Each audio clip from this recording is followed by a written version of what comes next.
we start, can I just mention, everyone, please mute. What do you like to do? Did you hear what Aisha? Just remind everyone to hear what Aisha just said, please. Right, good morning all. Welcome everybody, and I will ask John Husich to say the prayer, please, John. We ask that through council discussions and decisions, the representatives we have elected may govern the Far North District with imagination, skill and wisdom to achieve a fairer and more united community that enhances the well-being of our district and solves the district problems efficiently and effectively. Amen. Amen. Thank you, John. Right, I just want to acknowledge that we have Moko and Felicity on screen. Felicity, I hope your cough's not too bad.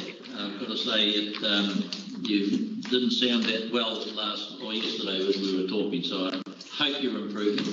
Moko, you're in Auckland, and good luck with your interview this afternoon, but thanks for coming on. Appreciate that very much. We do have an apology from Councillor Dave Collard, who's very proudly attending the graduation of his daughter at the university, and so congratulations to her on behalf of us all. And so I will move that Dave's apology be accepted. Do I stand seconded? All in favour, please say aye. Aye. Contrary, no. Carried. Can I welcome each and every one of you who are here, and just note that Rachel has brought her husband and her son and daughter along today. And because obviously they've done something wrong to bring them. Goodness gracious me. But nevertheless, it's lovely to have you all here. Welcome. And to all of you who are in the audience, and elected members, etc., various other people. We do have a issue around Freeze Park, and we have three gentlemen here who are involved with to give us advice, and what they have to leave before 1 o'clock. Because of the paper that we've received, legal advice, I intend for us to, depending on timing, but I may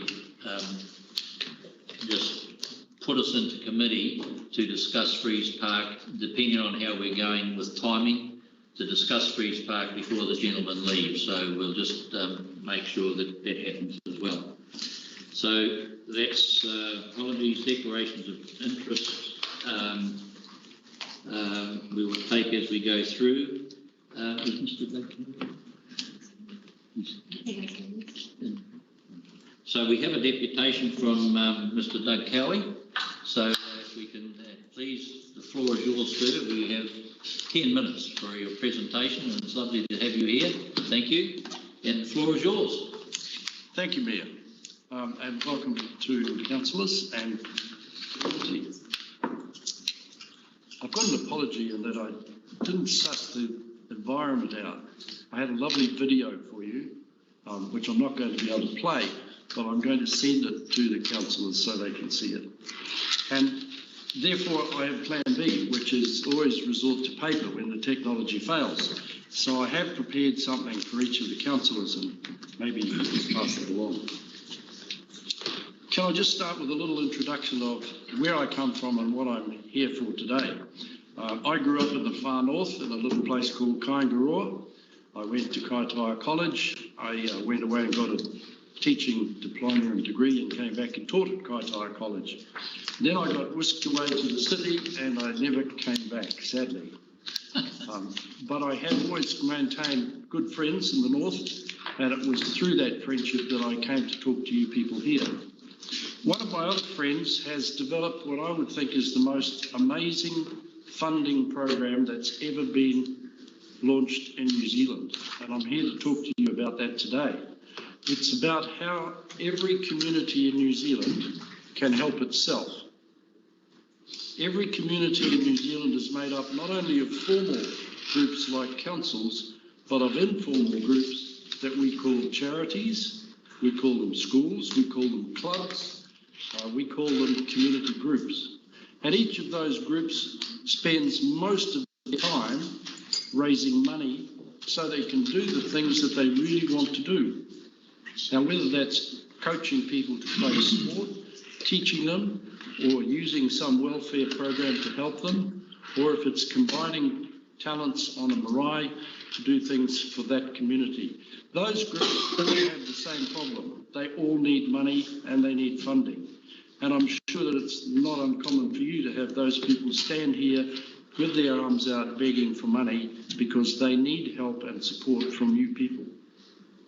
What I've brought along today is a program that will provide money for those groups without having to come to you, or when they come to you, you can say to them, have you tried the community program? So what is community all about? It involves three groups of people. First of all, it involves the merchants in our community, the people that do business, the people that collect the money from all the members of the community. And then the second group is the individuals, all of us, who live in the community and go about our daily lives shopping for what we need. We buy the things, the services, the goods we need. We buy them from the merchants. The merchants sometimes give some of that money back to the community through sponsorship, grants, sometimes just through donations. But there is no plan to give it back. There's no security in each group. There's no way of knowing how much money they're going to get next year so they can carry on doing their community jobs. So what we have decided to put together is a program that makes that money flow from the person who buys something to the merchant, and a wee small portion comes back to the group that that person wants to support. So it's real democracy, isn't it? It's where the people in the group go shopping and know that some of their money is going to come back to the group that they belong to. Now, whether that's the rugby club or the school or the church or the marae, it doesn't matter. But they choose where their proportion of that money goes. So the program that we've set up is set up by a not-for-profit organisation called Community. Community started in the Waikato, and when you see the little phone app that goes with it, you'll see that many of the things that we've set up already are exampled in the Waikato. I brought this program to Northern. My job as Northern Regional Manager is to get this community to know about the program. And I've come to you today to ask for your support to first of all tell all the people that you run into, particularly the business community, but more so those community groups that come to you asking for help. So if they want help, we get them involved in community and the money starts to flow back to them. They make the choices of how they spend the money. There's no applying, there's no filling in forms. It's very, very simple. If you're a person in this community and you register your phone banking account or your bank account to the community program, whenever you go shopping, the internet will tag your transaction, take a wee percentage of it and pass it back to your group. So the merchants really are paying, aren't they? Now I'm open for questions. As I say, I'll send the video. We've got the little posters in front of you that I passed around that explain it in very broad terms, but that's pretty much what it is. So it costs the groups nothing, so the community groups don't pay. It costs all of us as shoppers nothing, but we do go to the merchants. And my job and my team's job is to go out to those merchants and get them to sign a small percentage of each of their transactions to come back to the community. Thank you, Doug. Thank you for that presentation. And I just want to acknowledge Matty's role in introducing Doug to us. And Matty, thank you. And obviously, you've known each other for a moment or two, I understand, perhaps a little longer. But anyway, thank you very much. Are there any questions, Doug? I do have one question, if you don't mind. I'm just interested, obviously, the promotion of this and getting businesses involved. And when we talked, you talked that it had been successful in some areas already, and it's a growing thing. Can you give us a little bit of background on Community has, apart from regional managers like myself, we have a team of ambassadors, which we are growing now. There'll be 100 of them in New Zealand. One of those will be assigned to your Bay of Islands region. We already have a lady in Kaitaia, and I'm today meeting two in the Rodney and Whangarei areas. So we have what we call our ambassadors. It's their role to go to the merchants and sign them up. So your role, if I could ask for some help from you, is promotion. I mean, there's a long shot that maybe one day as a rate collector, you might want to give a portion of that back to the people and let them choose which group they want that money to flow to. But that's a long shot that we'll talk about another day. Yes.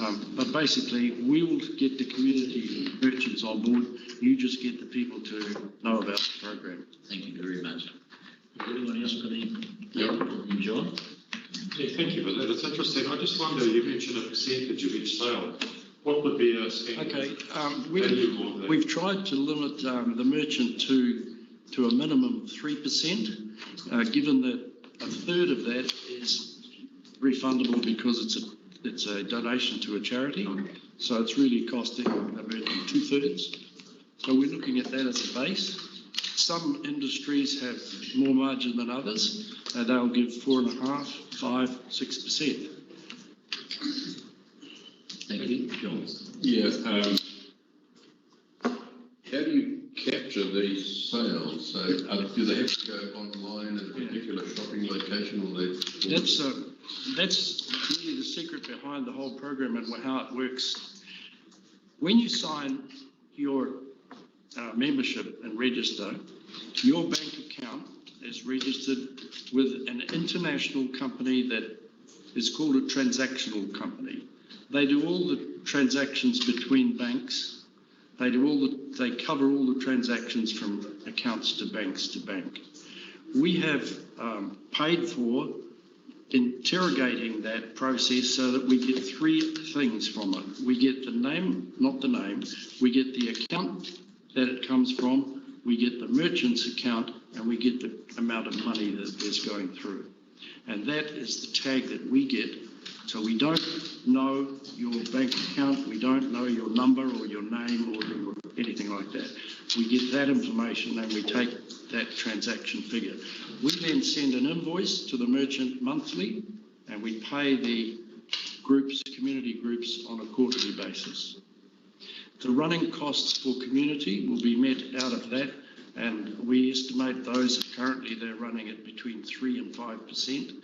So all the rest of that money goes back to the community. Thank you. Adele? Thank you, Doug. Adele Julian. It's a long, long time ago since I've seen you when we were going to school together on the bus.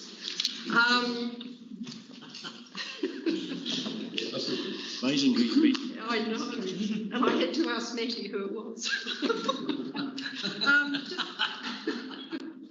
Just one thing, most of our larger towns in Northland have business associations, so I'm not quite sure whether you're in connection with any of them at all, because they have, all their businesses they can put this information out to. So Kaitaia Business Association is Andrea Panther. We've only just started, and Okay. our process is to gather support from the community groups so that when we go to the merchant, we can say, for example, we have got from Kaitaia College and their supporters, we've got maybe 1,000 families and supporters and accounts involved. Yeah. So we can go down the road and say, do you want these people to potentially be your customers? The one that has signed up already is the Kaitaia Disabled Riding School. Oh. I noticed they jumped on board straight away. They saw the advertisement or the newspaper. So no, we haven't got much headway yet. Okay.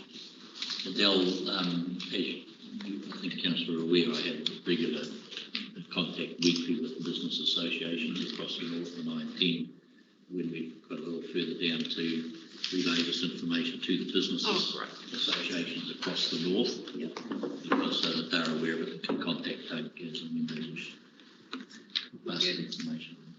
All right, Doug, well, look, thank you very much, and we wish you all the very best. It's a very encouraging proposal.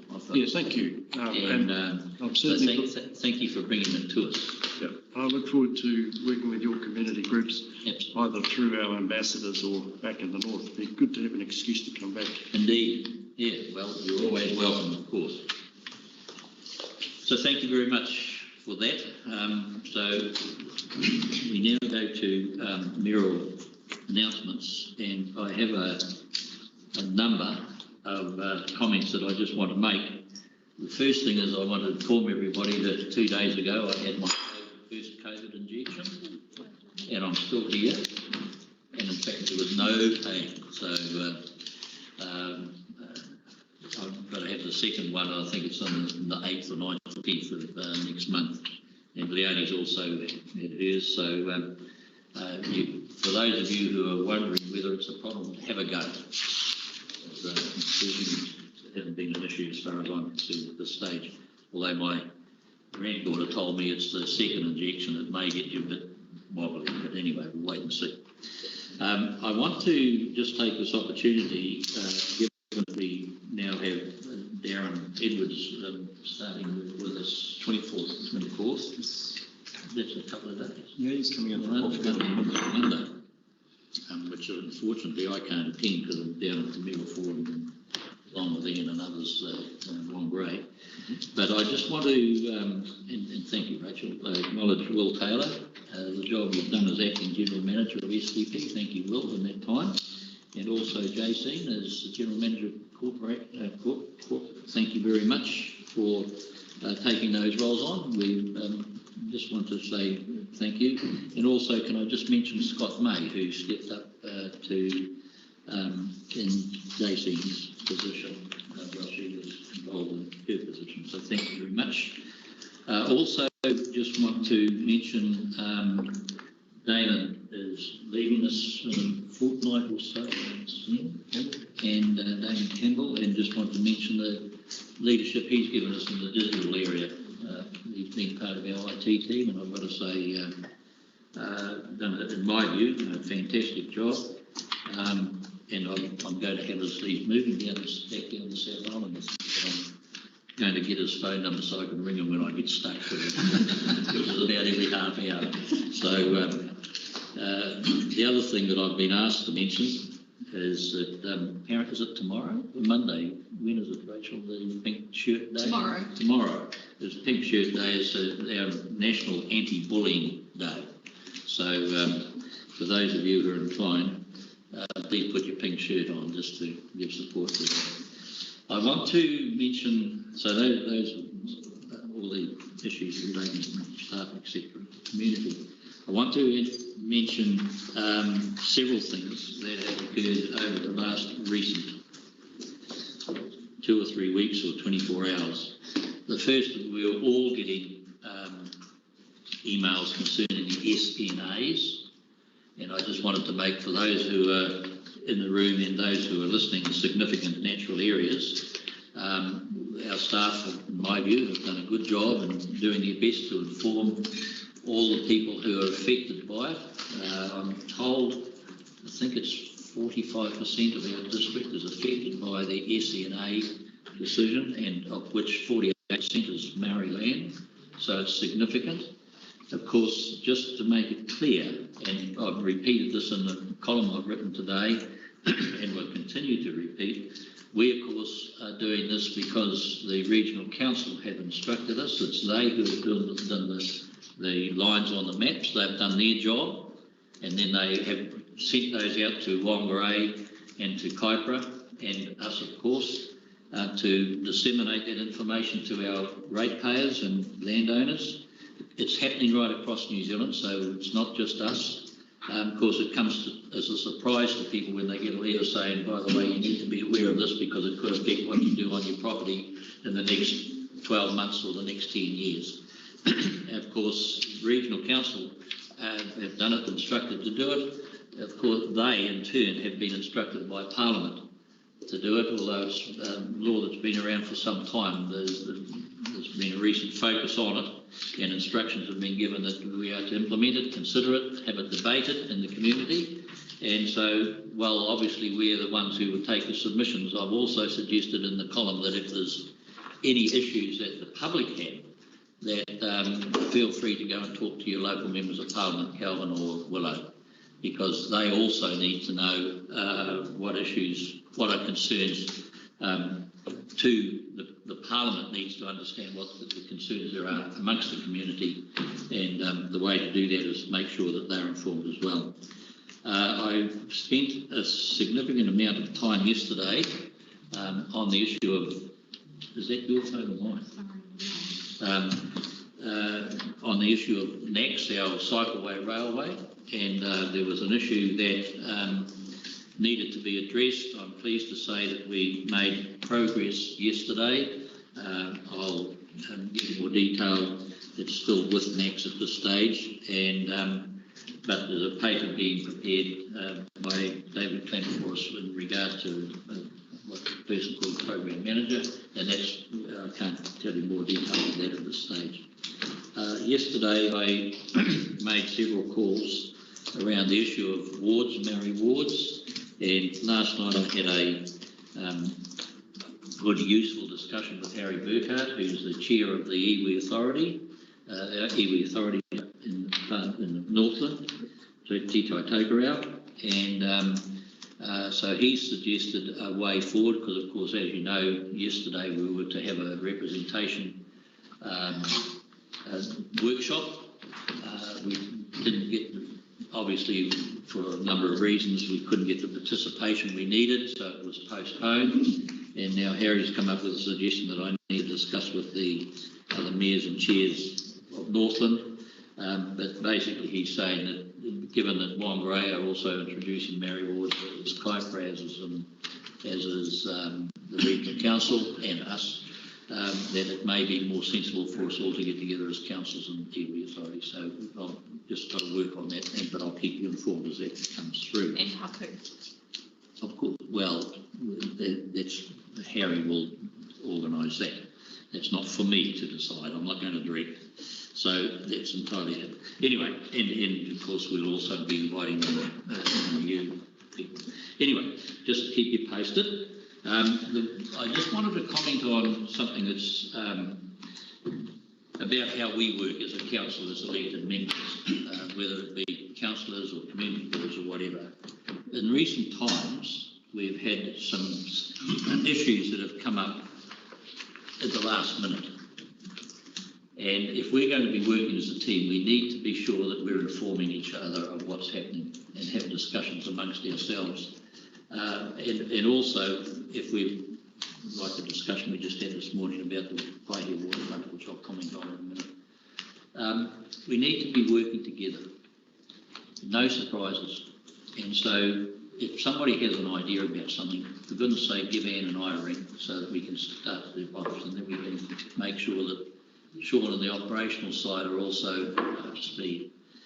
We saw what happened last week when we had our long-term plan, that we made some decisions collectively, which of course we're meant to do and it's our job to do, but we also need to make sure that we're all informed. So I just ask you, if you've got issues, please do your very best to give us as much notice as you can so that we can all be informed and work together on them.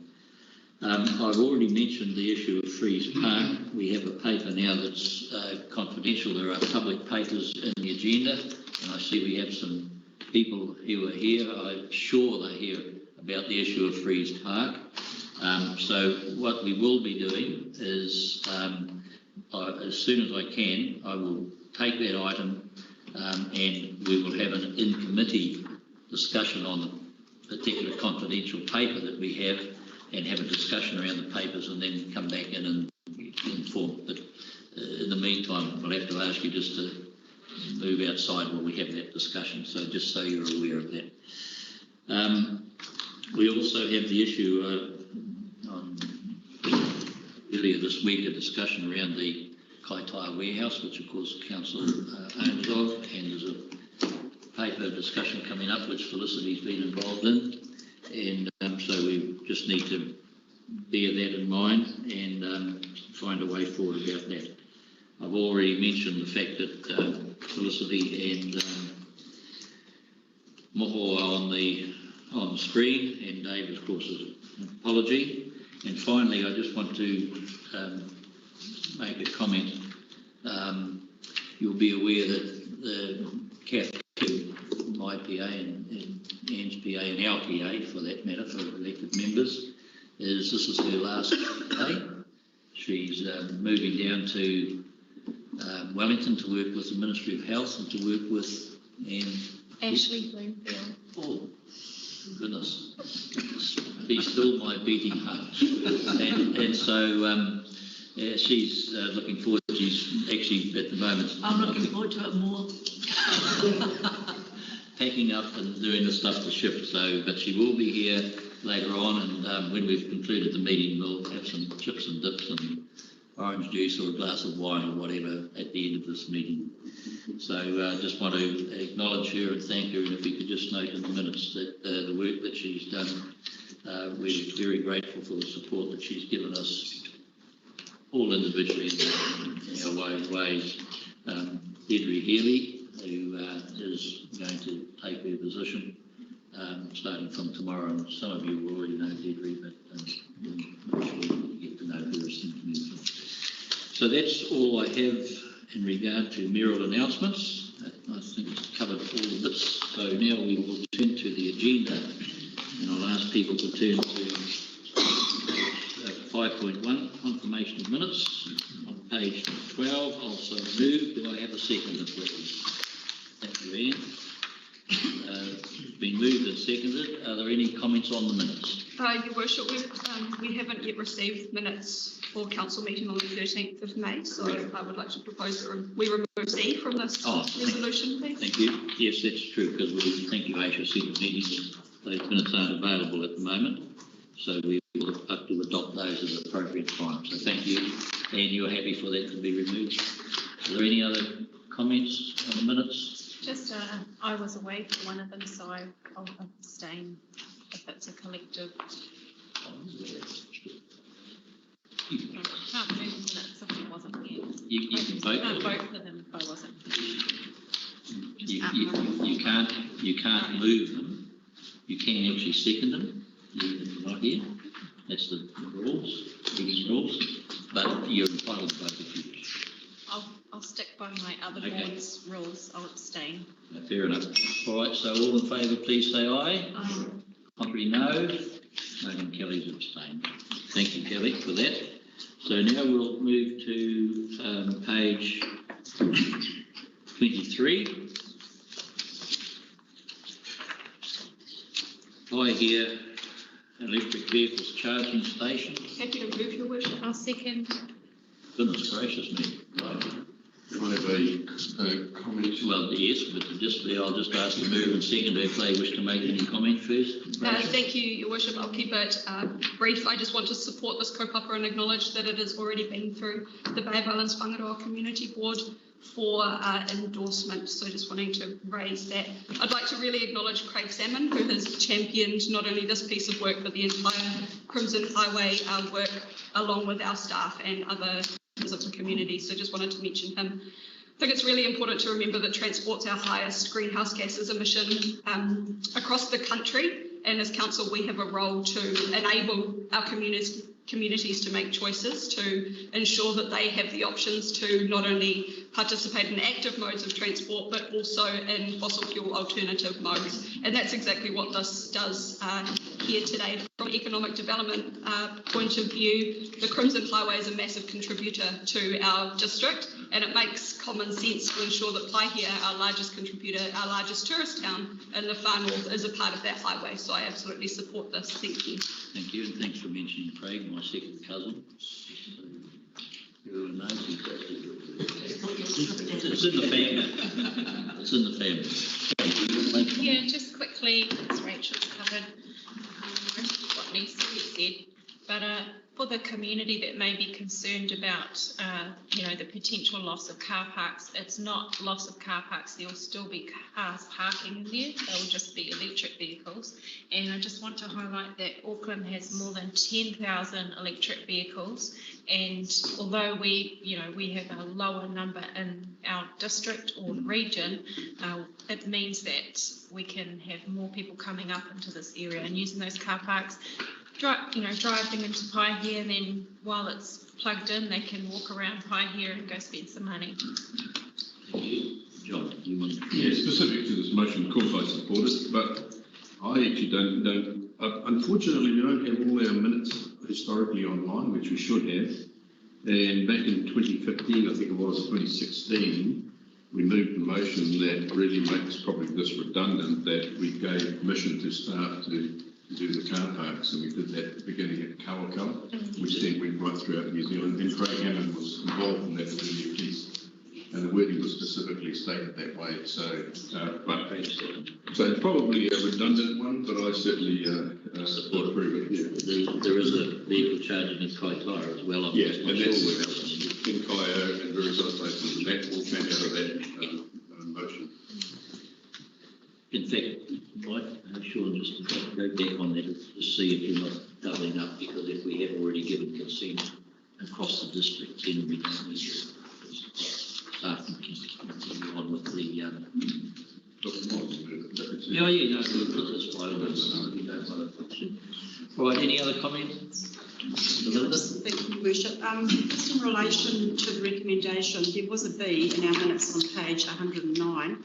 And I just wanted to highlight that when it comes to the discussion of the road use bylaws, that we did actually request that staff investigate the possibility of extra spaces either side for EV bike parking. We're aware that bikes and trikes are in Paihia. And if you look at the picture on page 30, because we've gone from 3 car parks down to 2, and the vehicles may be reversing into those, we'll probably have to put some bollards to the northern side of the road reserve area there where the yellow dotted lines are. And these 2 hashed areas are actually a waste of space. So hence our request on page 109 as part B of that resolution to council, just so to enable us. We're going to have an issue with electric vehicle bikes as well, and possibility of charging for them. So if that can be taken into consideration so we don't waste the space. Thank you. Will, do you want to just comment on that? We'll certainly take those comments on board, Your Worship, and try to make it happen. This is one of these good news stories, and I always look at Councillor Glendon as the portfolio holder for this area. It's a tremendous story, but the specific issue in Paihia, which I know personally very well, will try and ensure that what the chair asked for that she gets. We'll leave that with you, Will and Anna. Thank you. All right, any other comments, folks? If not, I'll put the motion. All in favour, please say aye. Aye. Contrary, no. Carried. Right, the next item is page 31. New parking and road use bylaws. Do I have a mover and second, please? I'm happy to second. Thank you. And Rachel. Right, Anne, do you want to make something? I'll just make the observation that this has been through Councillors Smith's committee, and it was debated at length at committee, and the committee put forward the motion for support from council. Thank you. Thank you. Rachel, do you wish to add anything? Just to total for what Deputy Mayor Court has said, and also I just wanted to acknowledge in the report the efficiencies that are highlighted by developing and reviewing the 2 bylaws together. That's a fantastic example of how our organisation is looking to always be smarter. So thank you. Thank you. Any other councillors wish to comment? Belinda? Thanks, Your Worship. Sorry. Oh, yes, you are. Well, I'll just take Belinda, then I'll take you, Felicity. Just with regard community board involvement when we come to do those 2 bylaws, please. We do have some issues with some of our public spaces and footpath areas with regard. We'd like some involvement in some of the work in that bylaw process, please. Thank you. I'm sure Will will take a note of that and pass that on to Darren. That's the 3 community boards, Will, if you would. just make sure they're informed, and if they have any feedback, to give them that opportunity. Felicity, you wanted to make comment? Thank you, Your Worship. Can you hear me? Yes, we can. Thank you. I sound a bit strange. I just wanted to raise that with the district plan review occurring, and I did bring this up in the committee meeting as well, is that parking studies need to occur not just on council land, but land that the community use on private land is default parking. People will park where they can and not necessarily where the tick box exercises occur for council. The report specifically relates to bylaws, and I have addressed the issue of silos that the district plan team need to ensure that the timing of what they're doing when considering the new rules, particularly around parking of big box developments, interrelates with our bylaws. I don't know if we've got any strategy staff here. I can see Will was there. I don't know if Greg's there to comment on how this interrelates with the district plan.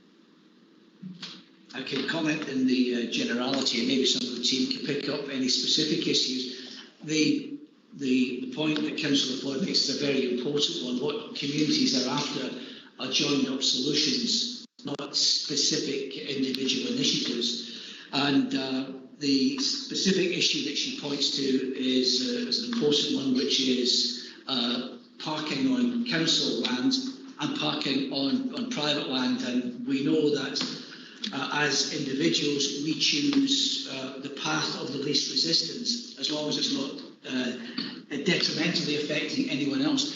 So I know that the team is working in that joined up way, but I will double up on that and ensure that the district plan team talk with Roger and his team. Roger, can you give any specific further assistance in this area? We'll catch up with Greg. Make sure we get to the making of the bylaw that we're. Can you just stand up? Yeah. Sorry. So we can hear you. Too much talking. No, you just weird. Just. Yeah, we'll talk with Greg when we start to making the bylaw, so we'll through the district planning changes and district planning. Thank you. All good. Felicity, is that?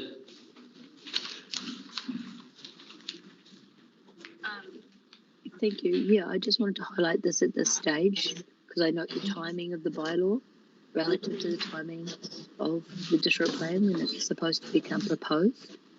And if we're to remove parking provisions in the district plan, then that will have a flow-on effect to demand within the public realm. And we can't remove parking under the district plan unless we have had parking studies in advance, which any RMA commissioner will be asking for evidence to remove parking. Good. Thank you for those comments. They're noted and will be taken into account. Thank you. Okay, thank you. Anyone else want to make comment? If not, thank you. We'll put the resolution. All in favour, please say aye. Aye. Contrary, no. We're assuming that Moko and Felicity are voting for us unless they tell us otherwise. I'll raise my hand. Felicity indicated then. Felicity indicated yes. Thank you very much. Okay, I'll ask councils to turn to page 37. Control of on-site wastewater disposal system bylaw. Do I have it? We have to move it. John, thank you. Seconder. Thank you, Ian or David. Okay, John, do you want to comment? Just a quick comment. Yeah, I support it. If you look at page 46 of the report, you'll see the marked improvement once it highlights why laws were introduced early in the piece in terms of controlling failing septic tanks, which account for most of the problems that we actually have. But also the bylaw is I think appropriate given that we've got Tree Waters reform coming, which has introduced a lot of uncertainty. So it carries us through to that stage without too much impact. Any comments? Yeah, I support the development. It's an obvious thing to do, but I would encourage a degree of flexibility to be built in. The most common complaint I hear about this is that people are being obliged to empty septic tanks unnecessarily because it's more or less time constrained. I think it's 3 years, you might get a 1-year extension. So I think it needs to be based on need rather than a calendar. So as I say, to build in some flexibility, a little bit of space for just common sense and judgment of the need to have a particular system serviced or not. Beyond that, I think it's necessary. Yeah, thank you for those comments. Anyone else, Anne, want to comment? I just make an observation as one of the councillors that was involved in the development of this bylaw historically.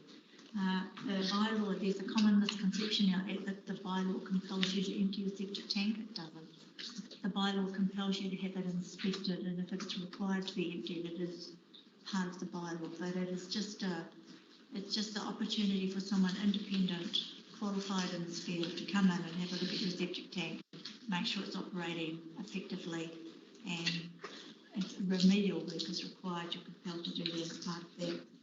When we were doing the modelling for the Bay of Islands wastewater scheme, we found that the incidence of septic tank failure in the Riverview area was in the 80% range. And when we introduced the bylaw, the septic tank failures abated to minimal level, and that had an immediate improvement on the water quality in the Kirikiri Inlet. So I think there was widespread turn a blind eye. You know, you flush the toilet and that's the end of it. So this is really highlighted in the public's mind. It's never going to be popular. Bylaws never are popular. And us coming in with a big stick and making you do stuff, it's never going to be popular. But the environment has improved exponentially since we introduced the bylaw. So it's sensible to continue. Thank you. Thank you very much. Anyone else wish to comment? Your Worship, I'm not entirely specific, but I just make an observation that these two bylaw papers are a great example of how our committee structure is working. These two papers the committee debated for around about 2 hours. Right. So it's nice to know that we have been through that process and we come to the table well prepared. So I just wanted to acknowledge that. Thank you. It's good to see that our committee structure is working, and that's right. Your Worship, would you permit me to make Yeah, please, Will. a very short statement? It's a general one, but it really applies to this, and that's to really encourage elected members prior to council or committee to ask a question in advance. Councillor Smith, I think, takes the first prize in this regard, that she flags up in advance. It gives the staff the opportunity to research prior to the meeting, and it helps the meeting flow more quickly. Absolutely. Thank you. Thank you. Felicity.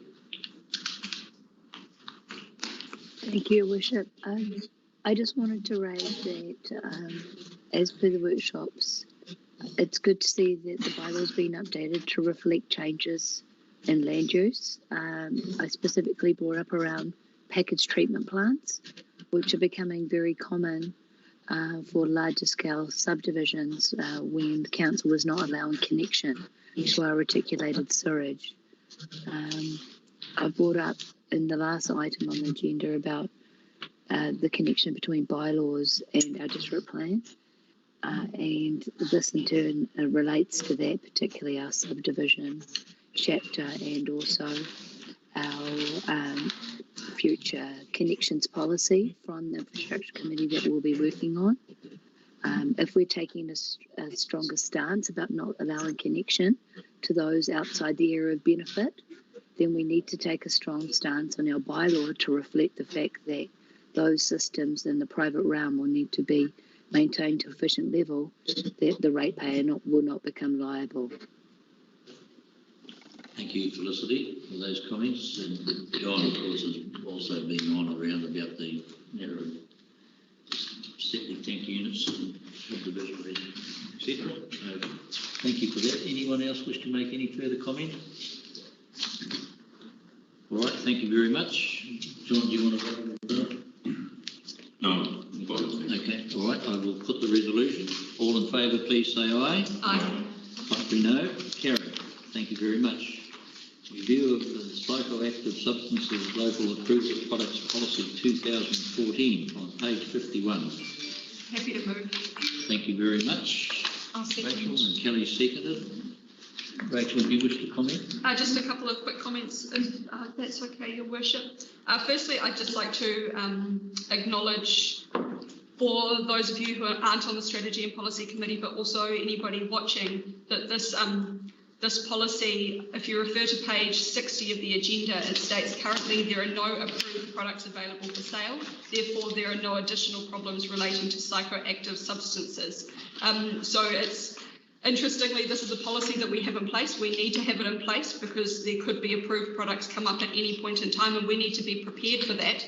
But at the same time, this is a policy that can't currently be enforced as there are no approved products. I also just want to point out that to conduct a full review of this policy would cost the ratepayer $30,000, and in my view, that is unnecessary. So I fully support the recommendation in front of us today. Thank you. Thank you, Rachel. Anyone else wish to comment? Oh, yes, I will. Because it was raised by a community board member that whilst alcohol is considered a psychoactive substance, it's not under the Psychoactive Substances Act. So we do not consider that in this policy. That's covered by the Sale of Liquor Act. So I just wanted to make that clear. Thank you. Thank you. No other comment? If not, I will put the resolution. I have just one question, and I probably will ask this more and more regularly, assuming that we agree to this, that we've got the resources, the staff resources to. Yes, we have. Okay. I just want to make sure that we don't pass stuff that then can't be achieved, and we sit here grumpy because we've passed a resolution that doesn't get fulfilled. So thank you for that. All right, I'll put the resolution. All in favour, please say aye. Aye. Contrary, no. Carried. Thank you very much. We'll ask you to go to Parking Enforcement Services on page 63. And do I have a mover and second, please? Thank you, Councillor Ford. Happy to second. Yeah, Rachel seconded. And do you wish to comment? I just reiterate that again, this has been through committee, it was widely debated. The at point A, the application to seek the delegation from the New Zealand Transport Agency was a Kotahi. That affects the majority of our towns because they are all, with one exception, two exceptions, included on the state highway. So that's an eminently sensible one. B is a little controversial for us. There are a number of councils that do this. I don't think it would be widely appreciated out there in the public realm, but we have an obligation under other legislation to address road safety, and we are aware that there is a high incidence of vehicles driving on our network that do not have current warrants, and these do appear in some of our adverse statistics.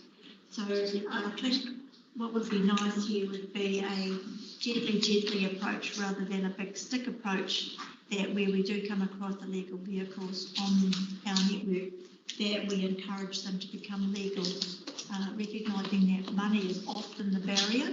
So us finding people and taking money away from them that will prevent them from getting their vehicles to a legal state is not particularly helpful. So this is a trial, and we're interested to see the results of the trial at the end of that period and to seek some community feedback. Thank you, Your Worship. Thank you. Rachel, you? I just wanted to make a comment. Through reports into the Strategy and Policy Committee, every report is now coming to the committee with a next steps portion, and I'd really appreciate in future if we could have those portions in our regulatory reports as well. Other than that, Deputy Mayor's report has covered it all, so thank you. Thank you.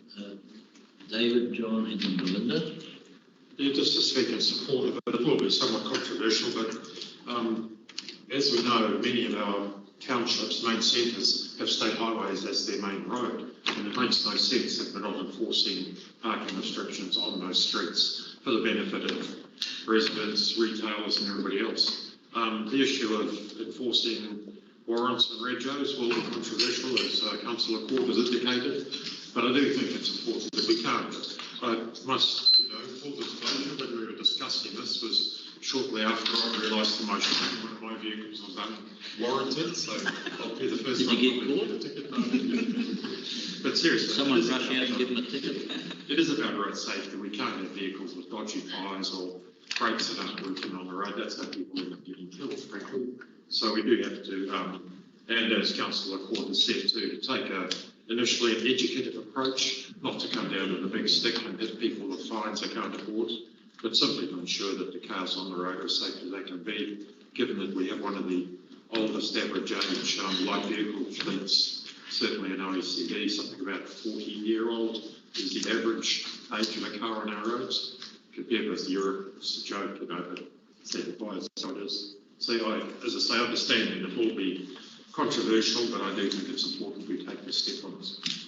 Thank you very much, Councillor. Yeah, probably been said, but I agree. I'm supporting it. We are taking a lightly a light approach, and I think we're giving, what is it, 1 month or greater for them to respond. And so maybe for people like my fellow councillor here, becomes a good reminder service with your warrants due. Thank you. Belinda, one comment? Oh, thanks, Your Worship. Yes, just in relation to A, I was involved in the debate and the discussion around this and supporting it. But since then, Waka Kotahi did another consultation roadshow on the parking on state highways, and I actually went along and they didn't turn up. So to count down and pay here. So I just, unless I was meant to go to the next countdown, I just wanted to bring up the issue which I was going to discuss with them, which was on State Highway 11 Kawakawa through to Paihia. On page 69 here it says councillors to decide on delegation into which areas of State Highway are required within the application, and I would like to request that consideration be given to Te Hami Flats since the speed limit sign was moved from the bridge to the end of the Straits on Paihia Road there. We've had huge problems with freedom campers up to about 37 a night over the peak of summer, and I can't see that diminishing, and also people living in vehicles and things, and it has been difficult for council to follow through on monitoring and enforcing in that area, and the community's been extremely frustrated. So sorry to bring this up at this point because, as I do have my say in committee, but I would like, we can't obviously put an and that in there, but if consideration could be taken and follow up as to why they, the advertised sites for the consultation for the roadshow didn't happen. I don't know if they happened in other areas, but it didn't happen at Countdown and Paihia. Thank you for that, and don't apologise for bringing things like that up. Why you're here, to make sure the community voice is heard, so I appreciate that very much. Your worship.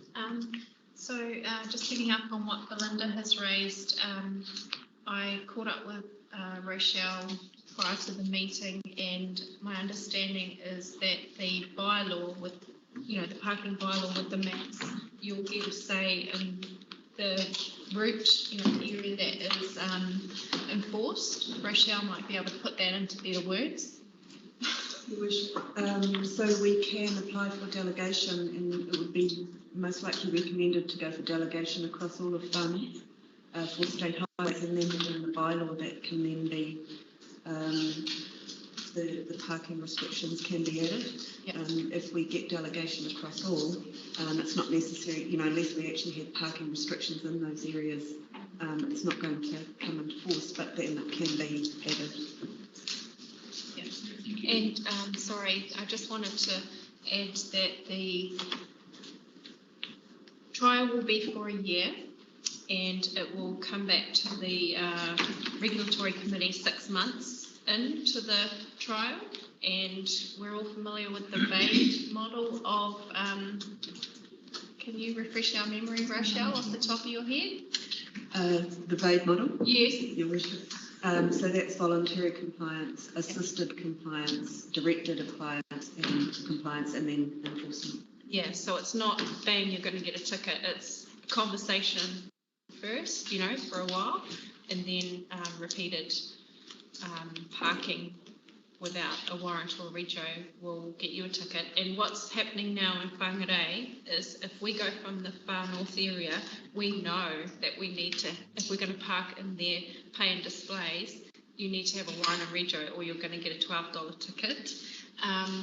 And so the same thing will happen in the areas around the far north that has parking enforcement. It's not going to be everywhere that we have enforcement officers.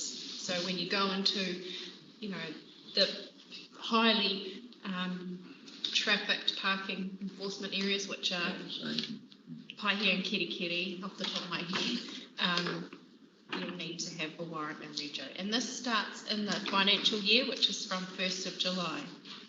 Thank you for that. Maddie? Just now it becomes a big responsibility on parking wardens now. I'm just wondering, how many parking wardens have we? Thank you, Maddie. I was going to ask District you. Council, how many are there? How do we police it is what, if you could help.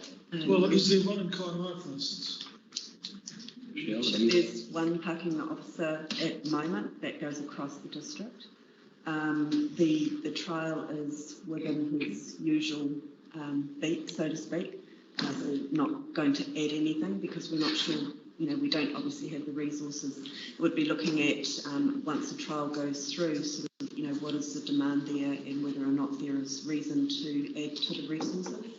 And that will also be the case with the delegation for State Highway, looking at where the demands are and where the problems are, and then the addition to those parking enforcements in the new bylaws. I'm just wondering, is there a correlation with the police regarding this? You know, this is a lot of pressure on parking wardens regarding registrations and warrants. It could get nasty. Safety issue. Michelle, are you So yes, parking wardens do come across a lot of problems with people that aren't so happy with them getting tickets. The police are there to assist if necessary, and the parking wardens are trained to walk away from situations. And we have putting additional lone worker devices with the parking wardens. And ideally, you know, if this was to continue, it would be great to have an increase so that they could double up and work together.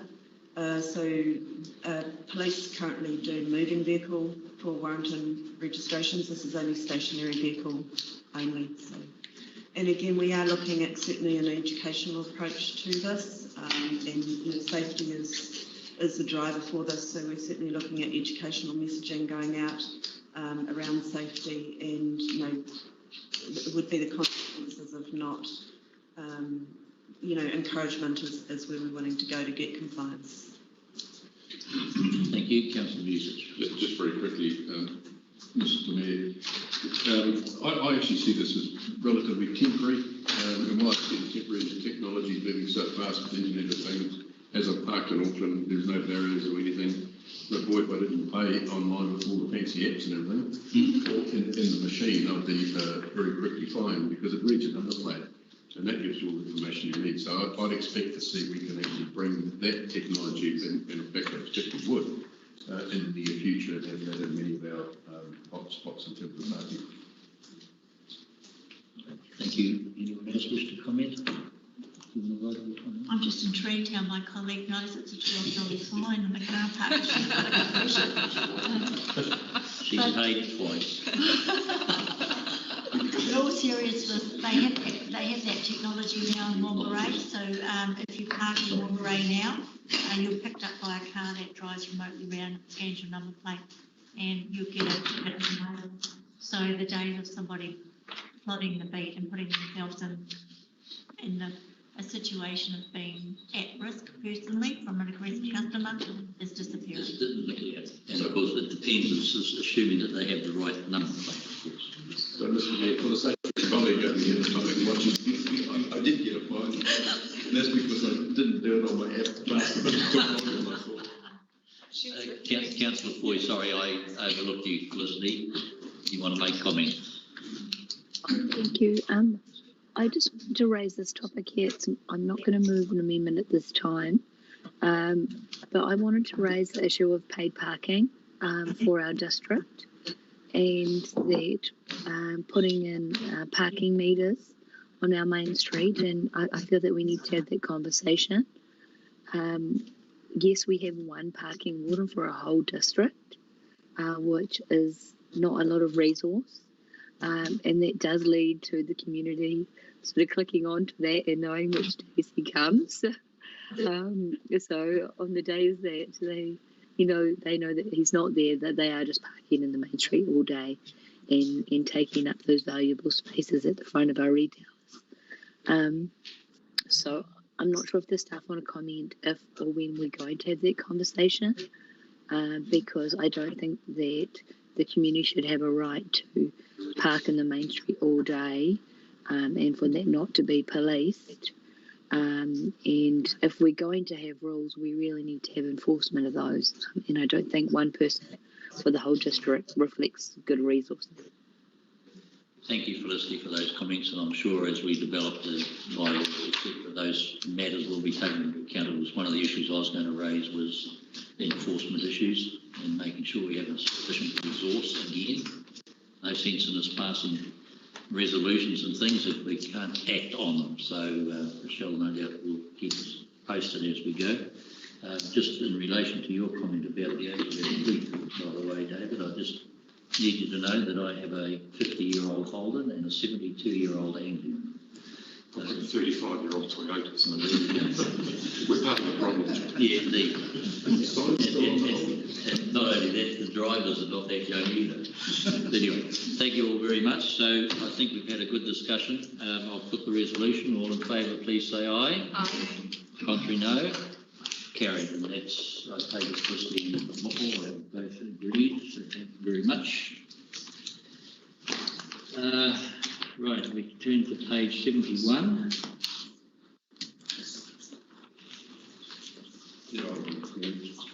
Move, thank you. Do I have a seconder, please? Matty, thank you. John, do you wish to comment? No, I think as was recently demonstrated, having a backup is a good idea. So, no problem with that. All good, thank you. Matty, do you want to make any further comment? I think Kelly can handle it. Thank you, Councillor Radich. All good. Okay, anyone else wish to comment? David? I just wonder, I mean, absolutely support the function, but the quorum I notice is 3 members, and I always prefer to see a quorum as a percentage of the committee. Currently we have 6 members, 3 obviously is 50%, but I notice that committees, some have a number, others have a percentage. I always come down in favour of a 50% quorum, for example. I don't know if it's a moment to change that or if it's important or what, but you can have a situation where quorum is less than half of your committee, which I think is undesirable, frankly. Okay, that's a matter perhaps. It may be for another day, but as I say, just make it. Maybe I think we should standardise. The incoming council maybe even. Yep, thank you for those comments. If there's no other comments then, I will put the resolution. Oh, of course, Councillor Stratford will declare an interest in I'll abstain. So all in favour, please say aye. Aye. Contrary, no. It's carried. And with the abstention from Councillor Stratford. Right, the Deputy Community Board Chairperson appointment to committee. 6.7, Your Worship. Beg your pardon? Item 6.7, page 77. Oh, I beg your pardon. I died on it, did I? Okay. Move, thank you. Have you a second, Your Worship? Thank you, Rachel. John, do you wish to speak to Yeah, two things. First off, ITN working with groups on public owning their houses and actually home ownership in general. It's not a conflict of interest, obviously, but I do see this as being crucial in the far north, given that as in the recent long-term plan presentation, Paul Daniels came to present to us and showing the state of how some families and what they're living in with no running water, no sewage, no real shelter, no heating, no insulation, and so any solution in this space would be most welcome. Thank you. And Rachel, you wish to? Just quickly, I just wanted to recognise the personal commitment that these members mentioned in this paper have made in completing the Making Good Decisions program supported by this council. and recognise the value that this council has in having 3 members with this certification. So just to perhaps plead with the organisation that an ongoing encouragement to ensure that councils have a minimum of 2 people with this certification while they're sitting would be really beneficial, I think, to the public, to ensure that we can take up opportunities such as this when they arise. So I just wanted to acknowledge that. Thank you. Thank you, Rachel, for that. And can I just ask the Chief Executive, of course, we need to have that debate around housing generally amongst ourselves, and then, of course, the objective of that was in housing hui. Is that all?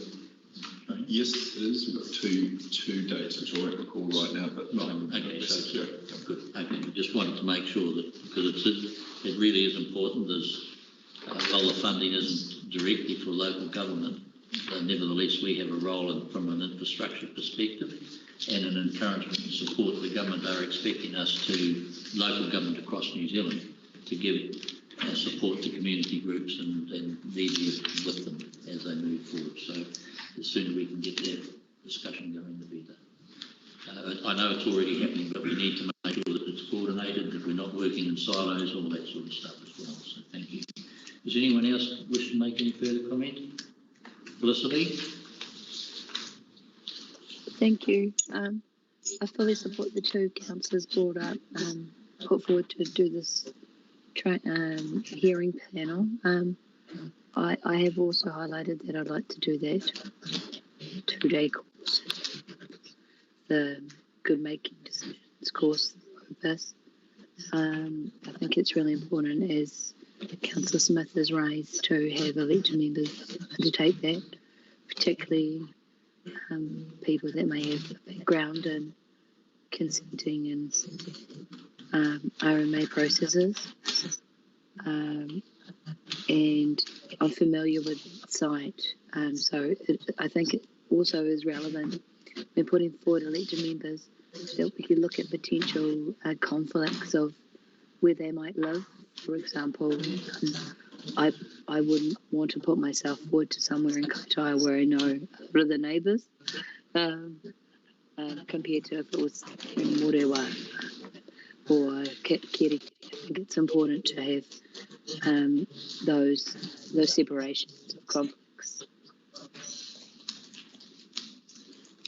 Thank you very much for those comments. Anyone else wish to comment? Just make an observation, Your Worship.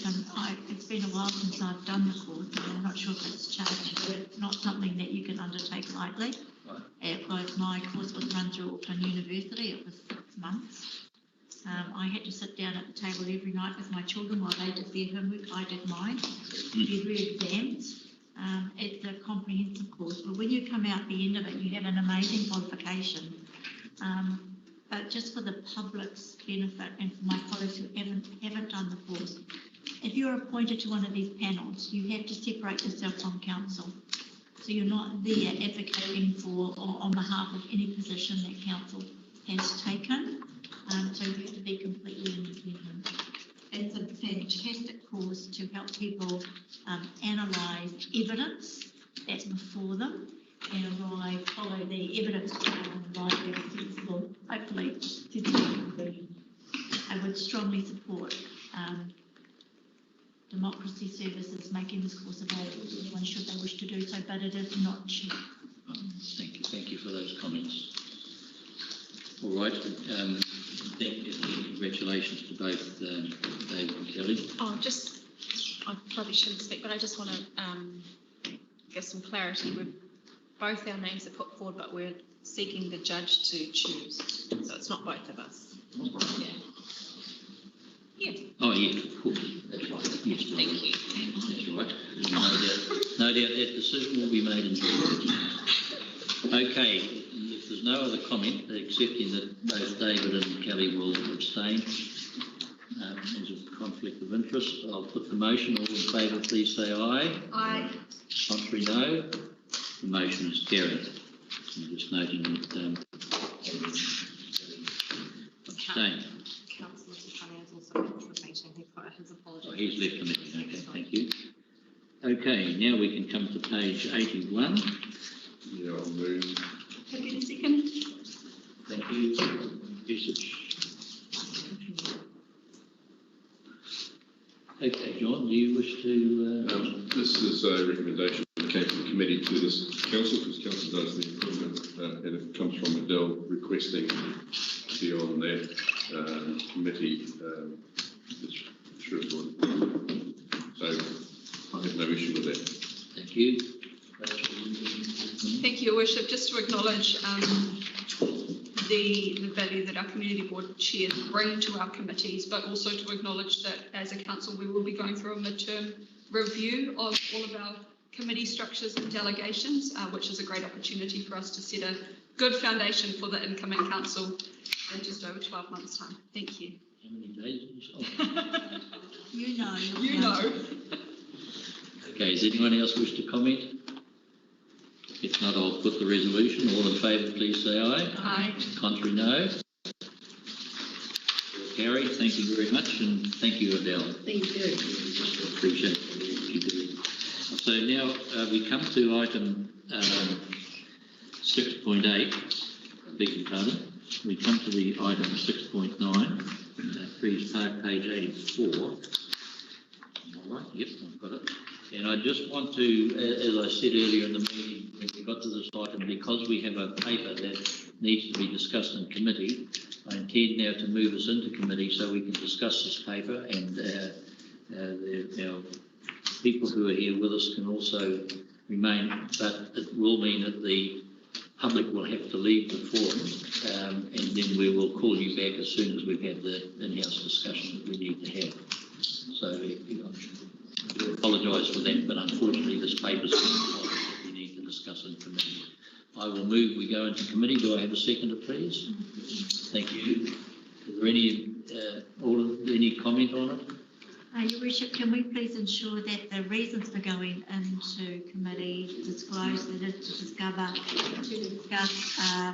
a legally privileged letter that we have received from our lawyer? Great. Okay, if we can just note that, please. Just checking on your wording of your motion, have you got permission for our consultants to remain in the work? Yes, we're giving permissions for the consultants and staff to start. I can move that they remain. I think we need to move them. Yeah. Okay, we'll just do one resolution at a time, so that we go into committee on the reasons that Councillor Court has stated. All in favour, please say aye. Contrary, no. Carried. Councillor Busich. Yeah, I'll move that expertise parties remain. Thank you. Do I have a seconder, please? Happy to second. Thank you, Rachel. Is there any comment or discussion? Can we confirm at this point the live streaming is off? Oh, yes, I'll put the resolution first. All in favour, please say aye. Aye. Contrary, no. Carried. Right, we unlive stream.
that we go into public meeting. Will I have a seconder, please? Yeah, thank you.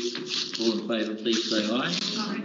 I move that we adjourn for 10 minutes, or do I need to move? I'll just declare we're adjourned. We will come back at 5 to 12, please, and continue this debate. And it still gives us time to get your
And so that we can open the floor and the debate, I will move the resolution.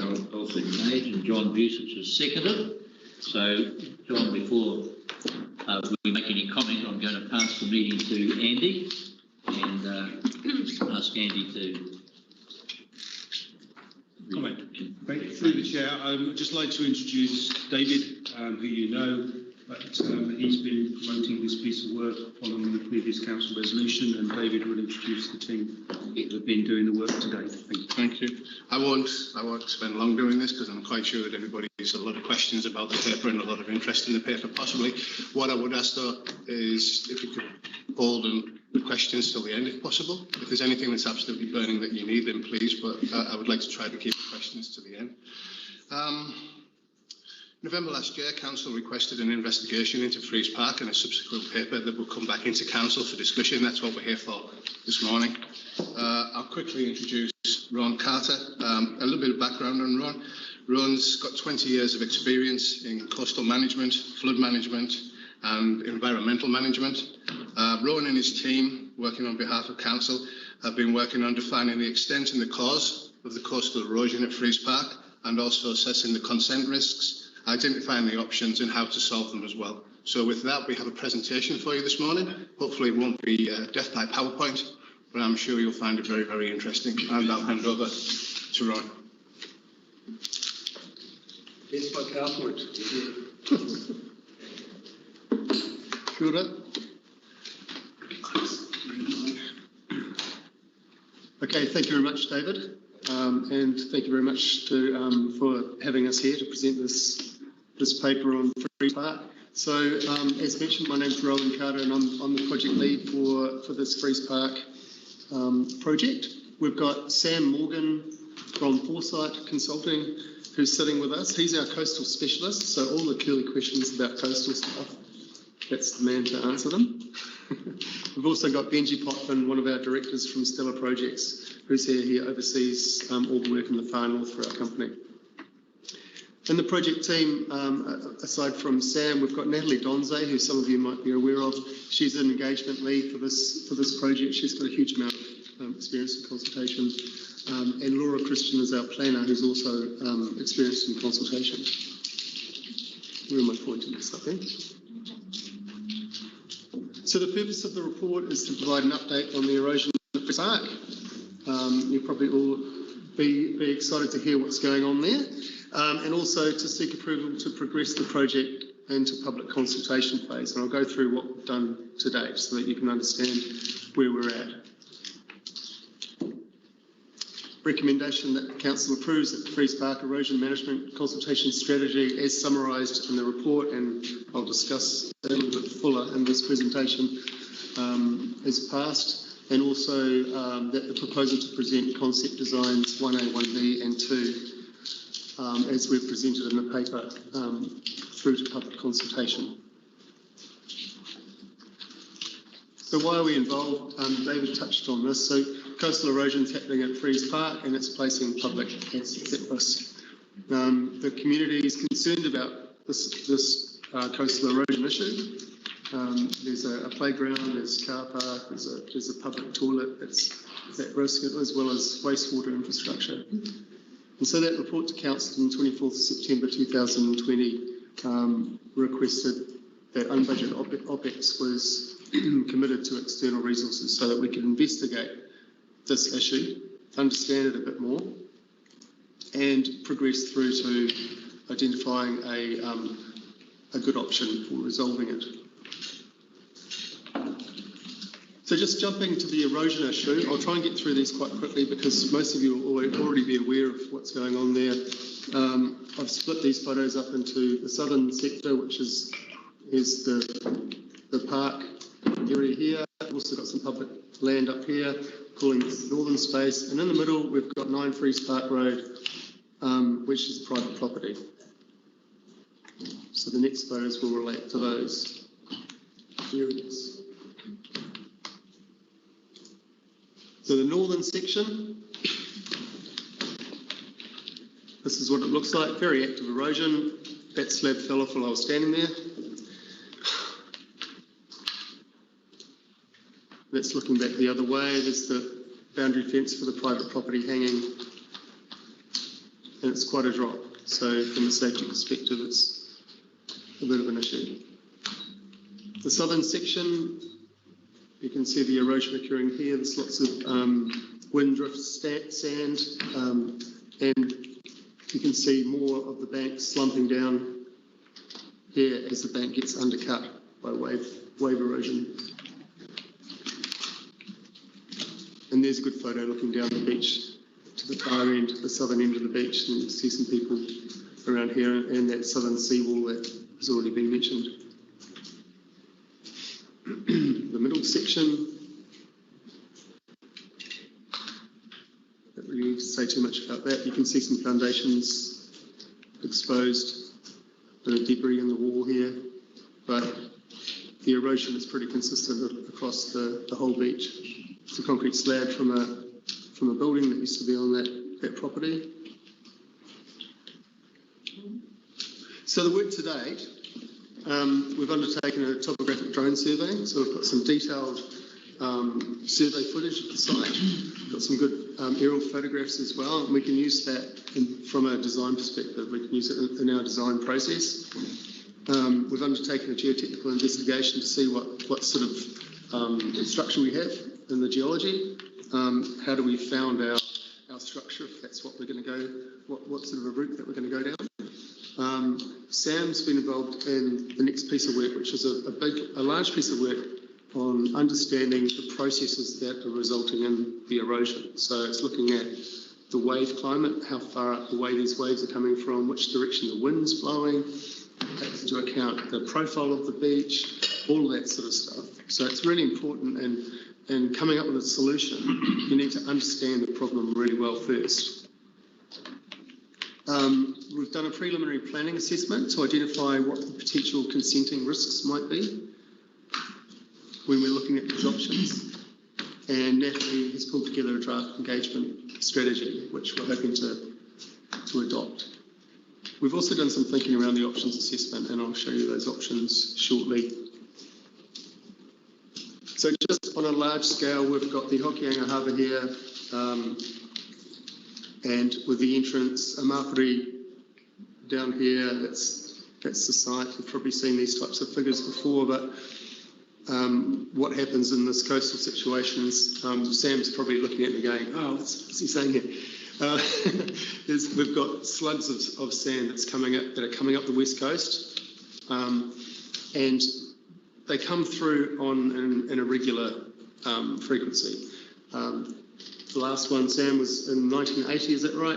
Big slug of sediment came up the west coast, came into the harbour, and we can see from the historic photographs and the beach profiles that have been taken from regional council that the beach actually grew in the 80s. And I'll show you some of that analysis later on. It's happening right up the coast, all up 90 miles an hour. So that's just a broad photograph of what's happening in that space. As part of Sam's work, he did the aerial photograph analysis, which looks at the coastline regression and advancement over time. And we've got, what was that date there, Sam? That first one, 1942? And you can see from 42 to 68, which is that blue line, there was a fair amount of erosion, and then in the 80s, that pink line's 87, so it advanced, the coastline advanced out again as that slug of sediment came through. After that, there's 2006 in red, 2011 here, 2015 and 2020. So you can see that that process of erosion occurring there quite nicely. It's probably not the right word for it, but it's certainly evident in those aerial photographs.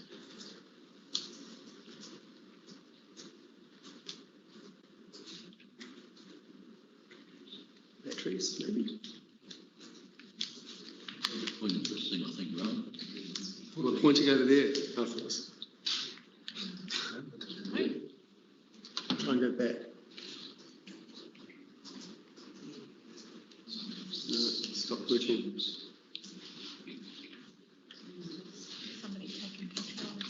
Can we do it manually from there?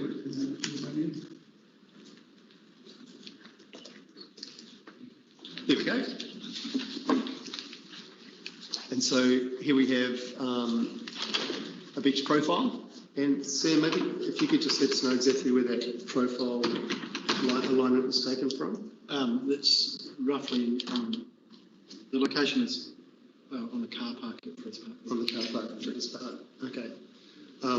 Down the side here, you can see the different colours relating to the different years. So from winter 2011, which is this light blue colour, the profile of the beach has changed quite a lot. It's in 2019, we've actually lost quite a lot of the beach, 9 metres of the beach in that 7.5 years.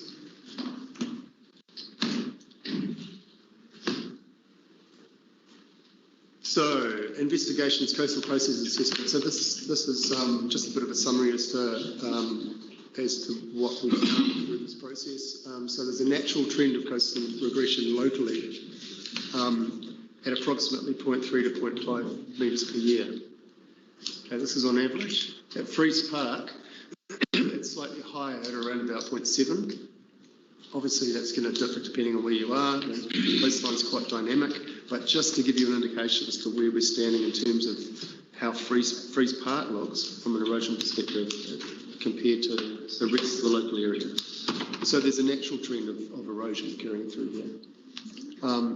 Structures are likely that are likely to be affecting this coastal process at Fred's Park. We've got the wharf and the boat ramp structures to the south. And you can see from aerial photographs, I'd like to throw one up now, but I don't have one right now. You can see from the aerial photographs that there's a fair amount of sand that's built up behind those two structures. So they're kind of acting like a groin. So a groin is a coastal structure that's used to capture sediment and hold a beach in place, pretty much. So there's a natural trend of sand moving north up through the harbour. You put something out there like a boat ramp and it's going to capture that sand. So that's happening. We've also got the southern seawall, which is creating some additional turbulence at the end of the seawall.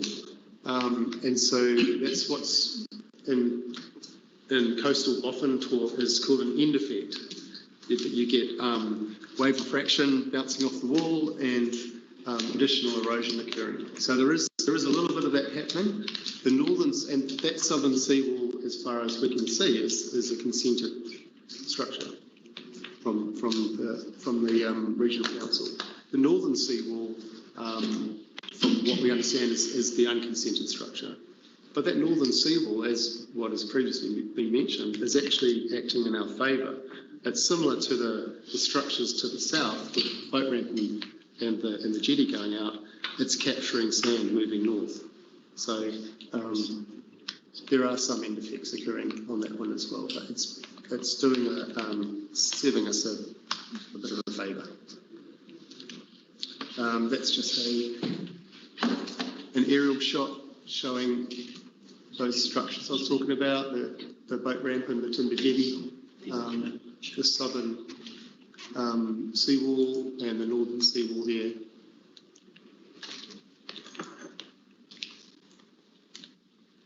So moving forward, we did a high-level options assessment, and this was based on our knowledge of the area in terms of coastal management, but also on the paper that was presented in September, which talked about 4 options: holding the line, advancing the line, managed realignment, or doing nothing. And those are typically 4 options that you would look at when you're dealing with coastal erosion management. So holding the line is keeping the erosion scarp in its place, basically. So you're putting in a structure to protect the rest of, in this case, the park, and avoid any additional erosion from occurring. Advancing the line is you could have a structure that's pushed out towards the water, in which case you would gain some parkland. If you're going, I'll talk about this a bit further later, but if you push out past the mean high water springs, you start triggering some consenting risks. They're quite hard to build around it. It's all around reclamation. The third one, managed realignment, or some call it managed retreat, is where you let nature do its course, take its course, and you might put in some features to alleviate public health risk, or maybe you have some public structures, some infrastructure that you might be able to just do a little bit of work to protect. You'd also be doing some planting and so forth. And then we've got do nothing, and that's just, hands off. We did this qualitative analysis, and I quite like doing these because it's easy to understand, really. So these are the 4 options down the side here, and these are some criteria that we looked at. We know that we've got community assets at risk. We understand that amenity is valued in the community, so that was one of our criteria. We've got public safety to consider. How constructible are these options? Are there any consenting risks? And just a rough construction cost comparison. So in terms of holding the line, keeping that erosion scarp where it is, we protect the community assets. The amenity pretty much stays the same as it is now. We have beach, we have park. Public safety can be managed. It's constructible. We know that through other projects that we've undertaken, the consenting risks are manageable, and the construction cost, there is a cost. It's not cheap. It's not super expensive. In the second one, advancing the line. Well, advancing the line in terms of community assets, you're pushing the shoreline out, so you're actually gaining parkland. So I thought giving that a dark green, which is a good positive, red being the negative, a dark green is, you're getting some additional space in the park. When it comes to the amenity, by doing that, you're losing beach. So there's an amenity lost, but you're gaining amenity on the park. So there's sort of a bit of compromise going on there. Public safety is managed. It's constructible, although depending on how far you push out, you've got to consider that you need to fill in the hole that you're leaving behind. So there's going to be a fair amount of fill that needs to be trucked in there. And so from a constructability perspective, I gave that an orange. I think that was pretty fair. Consenting risks. If you push out a little way, I think we can get away with that from a consenting perspective. But if you go, as I said before, if you push out right to that mean high water springs mark, we're going to run into consenting issues. It's costly because there's a lot of fill that we need to transport in. Managed realignment, not so good on this asset front because you're allowing the erosion to occur, although you can put in some interventions to manage that sort of stuff. Public safeties can be managed in that option. It's constructible, consenting risks are negligible, and construction cost is pretty light. Do nothing doesn't really rate, as you can see, doesn't really hit home on these 3 criteria. But based on this top one, hold the line, kind of hits a lot of the marks, and advancing the line could potentially also be an option. So those are the 2 that we went forward with in terms of our options assessment. So here's a plan view showing what this could look like. So we've got private property here. We've got this is very conceptual, so it just shows what a hold the line option could be. We've got the seawall running along here. Now this is greyed out. It's private property. So there needs to be a discussion as to how we manage that in this process. If we put in a seawall just on the public land and the private property owner's not involved, there could be some issues there. And vice versa. If the private property owner put a wall and council did nothing, then erosion would occur around the end effects, and eventually outflank that seawall and cause problems on public land. So we need to have a consistent approach through here. I'll talk about that later on. Further to the concept, we've put in a couple of access points, one to the south, one to the north. That's up for debate. But that's what it looks like in terms of the alignment. Option 1A, which you would have seen, in the report. Looks like this. So this is, I guess this is the harder looking option. It's a rock revetment seawall, or some call it riprap, so loose rock, similar to what we see at the southern end of the beach and the northern end of the beach. And the idea behind going with that type of wall is because it fits in. Basically, if you put in a different type of structure, it's going to look a little bit strange. And Sam would also attest that these types of walls function really well in these types of high energy environments as well.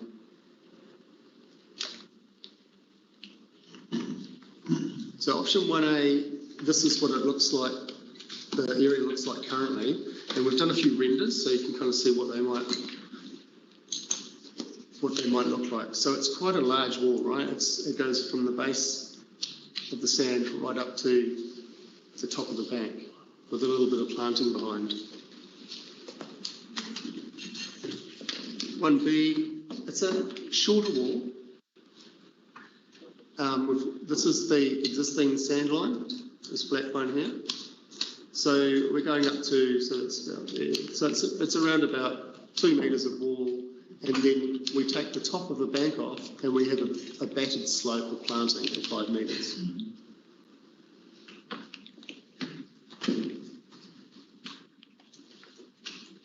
Something like that. I haven't shown the access points on these, but you can imagine an access down here, an access here.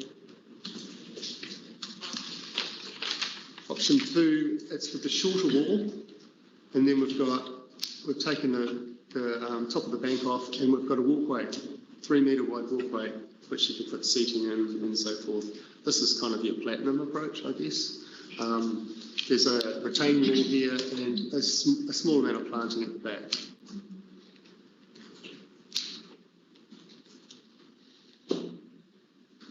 Something like that. Hopefully that gives you a decent idea as to what we're looking at. So in terms of the budget implications, very high level ballpark figures, just to for us all to try and understand what we're dealing with.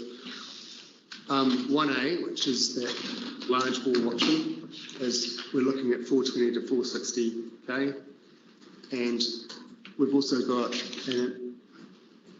an amount here for maintenance over 20 years, which is just calculated on a percentage basis.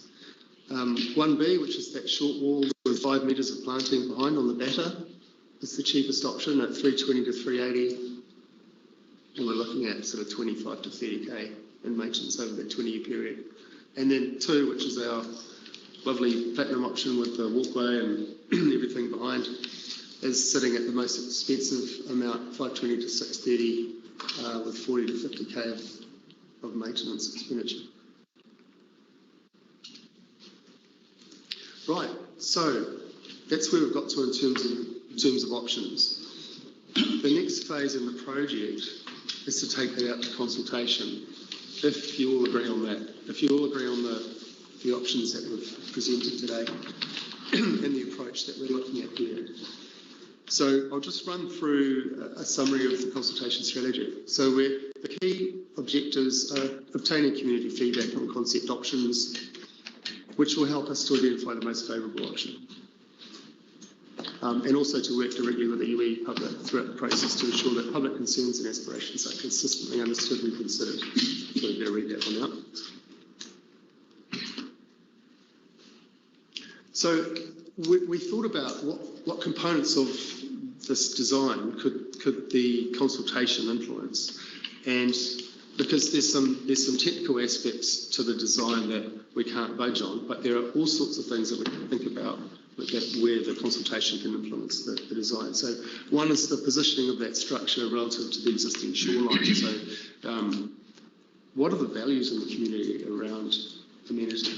Are they happy to lose a little bit of beach to gain some parkland? You know, or is there a preference to actually hold the line and retain that beautiful beach that's down there? We have seen people use it, so there are a lot of locals that use it. So there's that component.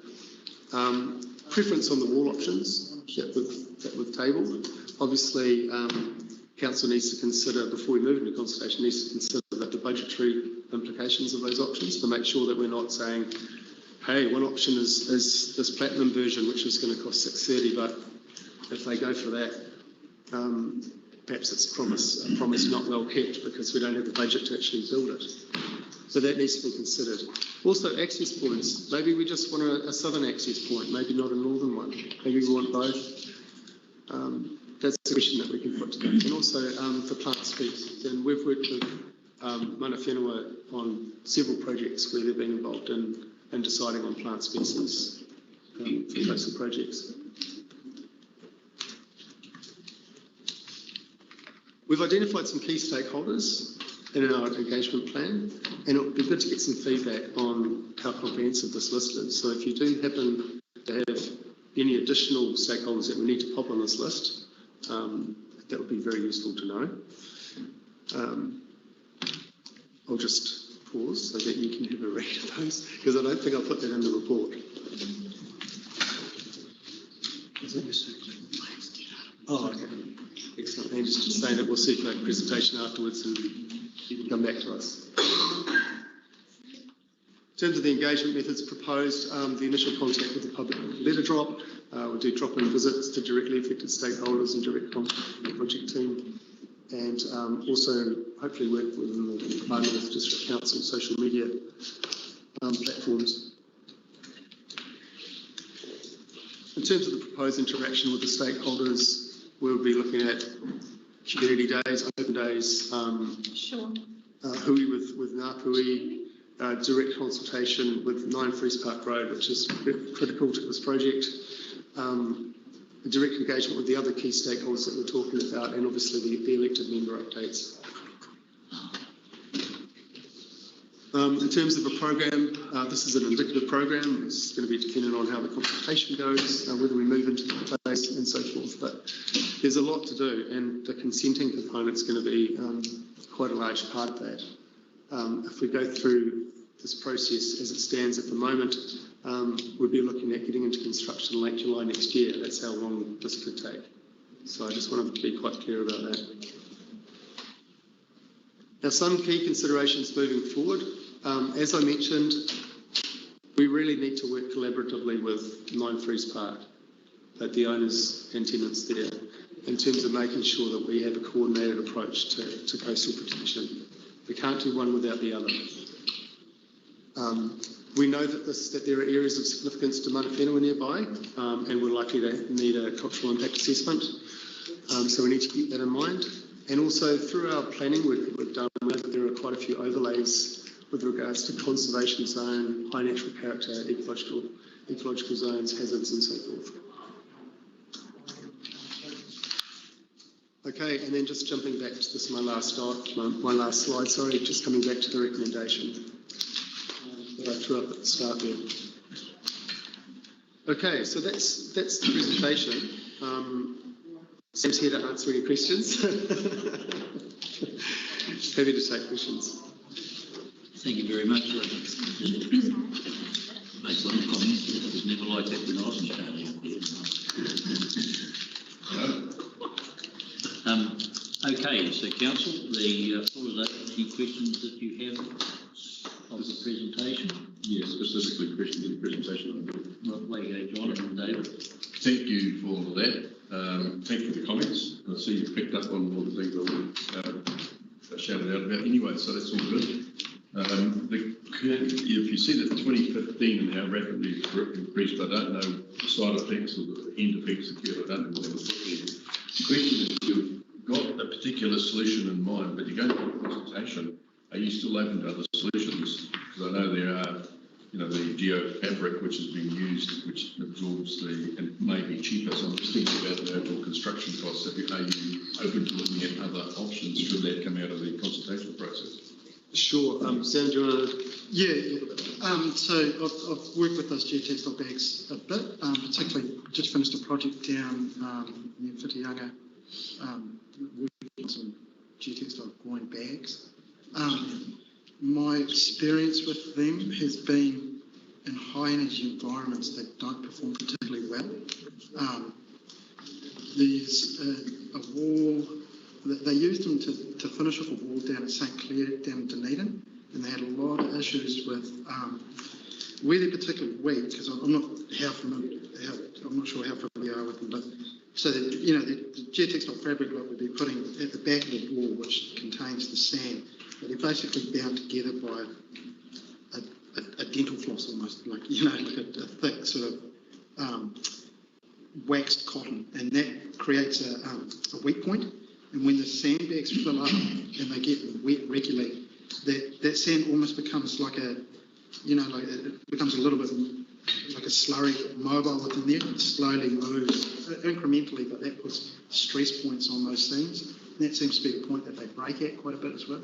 There has been issues in Australia with vandalisation of them, but I mean, happy to talk through those issues and look at them, but I guess some sort of harder protection option like this is I consider to be probably most appropriate in this setting.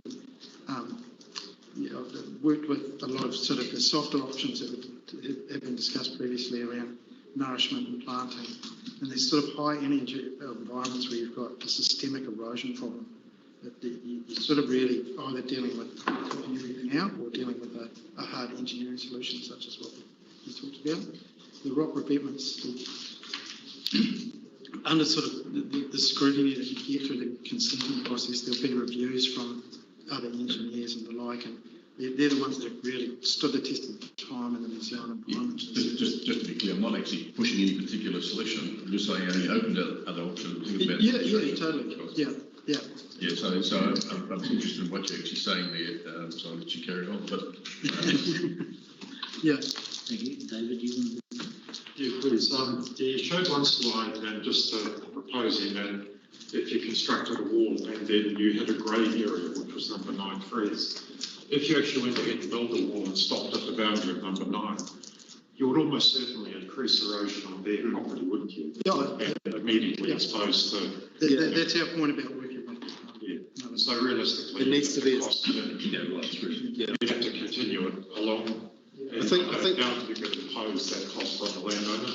Yeah, that's a discussion that would need to be held in terms of contribution and so forth. You can tweak designs and tie it off better to minimise the chance of that risk, but I think looking at the historic and combined the historic effects that have been happening on the beach from the structures that have been put in place with the background of erosion that's been occurring over the past 50, 60 years or so, we'd be hard pressed to effectively tie that off. I doubt that would get consent. Nervous about I doubt we'd get consent from the regional council, because you'd have to prove that option to stop at that point, isn't it? No, it's not advisable. I noticed that your stakeholders, the North Regional Council's not involved. Have they been approached? They seem to have a lot to do with the coasting. They'd be the ones consenting that, for sure, and we talk to them through the process. I thought I had them on there. Did you? Yeah, they were. Back up in the mission. Yeah, I think I had Ina. So. Rachel, you've got a comment? Thank you, Your Worship. A couple of questions. Thank you for being here today. My first question is around the omission of option 3 in your recommendation. I note on page 86 the qualitative, I can't say that word, assessment table. There is no consideration given to the legal risks and implications there, so I hold some concerns there. I also note that option 3 actually ranked fairly well, so I'm sort of a bit unsure as to why you're recommending not to pursue option 3 with this process. My next question is around Part A of this resolution is looking for us to approve the consultation strategy. My question to you is whether there was consideration given as part of your work to our significance and engagement policy, because I note that this report indicates that there is high significance of this, yet you are proposing to consult, and our policy very clearly says that engagement is the approach that we should be taking due to the significance, and there are I know that you understand what the differences are between consultation and engagement, so I'd be keen to just hear a little bit more around that side of things. I also note, and I can't find the page in here now, apologies, recognition of the Te Rarawa Treaty Settlement Statutory Acknowledgement Area, which is right next door, yet you haven't included them as stakeholders, and I'd be really interested to hear why not as well. Those are my questions. Thank you, Your Worship. Great. Okay, I'll approach the first one. So we didn't include that third option in terms of moving forward because that's the managed retreat option, because we're losing parkland and we're losing amenity within the park as well. So one of the key objectives of coming up with options that move forward, one of our assumptions really is that we need to at least retain the existing amenities and the existing values in the park. So that's why we're losing land with that managed retreat option. Can I, just for a little bit of further clarification then, you mentioned at the beginning in terms of option 3, just looking for all of my notes, that option 3 was to alleviate public risk, yet the policy and legal recommendations are to enhance natural. So I'm just a little bit concerned that perhaps option 3 was to enhance natural options to, I'm starting to struggle with my words. Okay. I'm just a bit concerned with the alleviate versus enhance, and I don't feel that we've considered the enhance option enough within this report, especially knowing, sorry, Your Worship, that open only and have no other recreational spaces. So that's another part of the conversation that we need to be having as well. So enhancing versus alleviate, I'm just a little bit uncomfortable with. And if it is to alleviate in option 3, why was there not an option to consider enhancing? Sorry. I'm going to take Andy a minute. I'll just remind everyone, of course, that we are going to, subject to passing this motion, have consultation engagement with the community. That's part of my point, Your Worship. Thank you. Andy, you want to comment? Just through the chair, I'll just refer the members back to the previous report of September, where the resolution required us to appoint project managers to undertake hydraulic modelling and community consultation to identify the optimum solution to address coastal erosion issues and thereby protect council assets, owned assets. So the solution that we have been clearly working at in terms of direction that will give us is protecting what we've got, not necessarily managed retreat. Yeah, and I just remind everybody that the whole purpose of this is to make sure we have community engagement to make sure that we end up with the best solution. And right. So that was your first question. The second question was around the consultation versus engagement. So. Okay, that's probably my bad.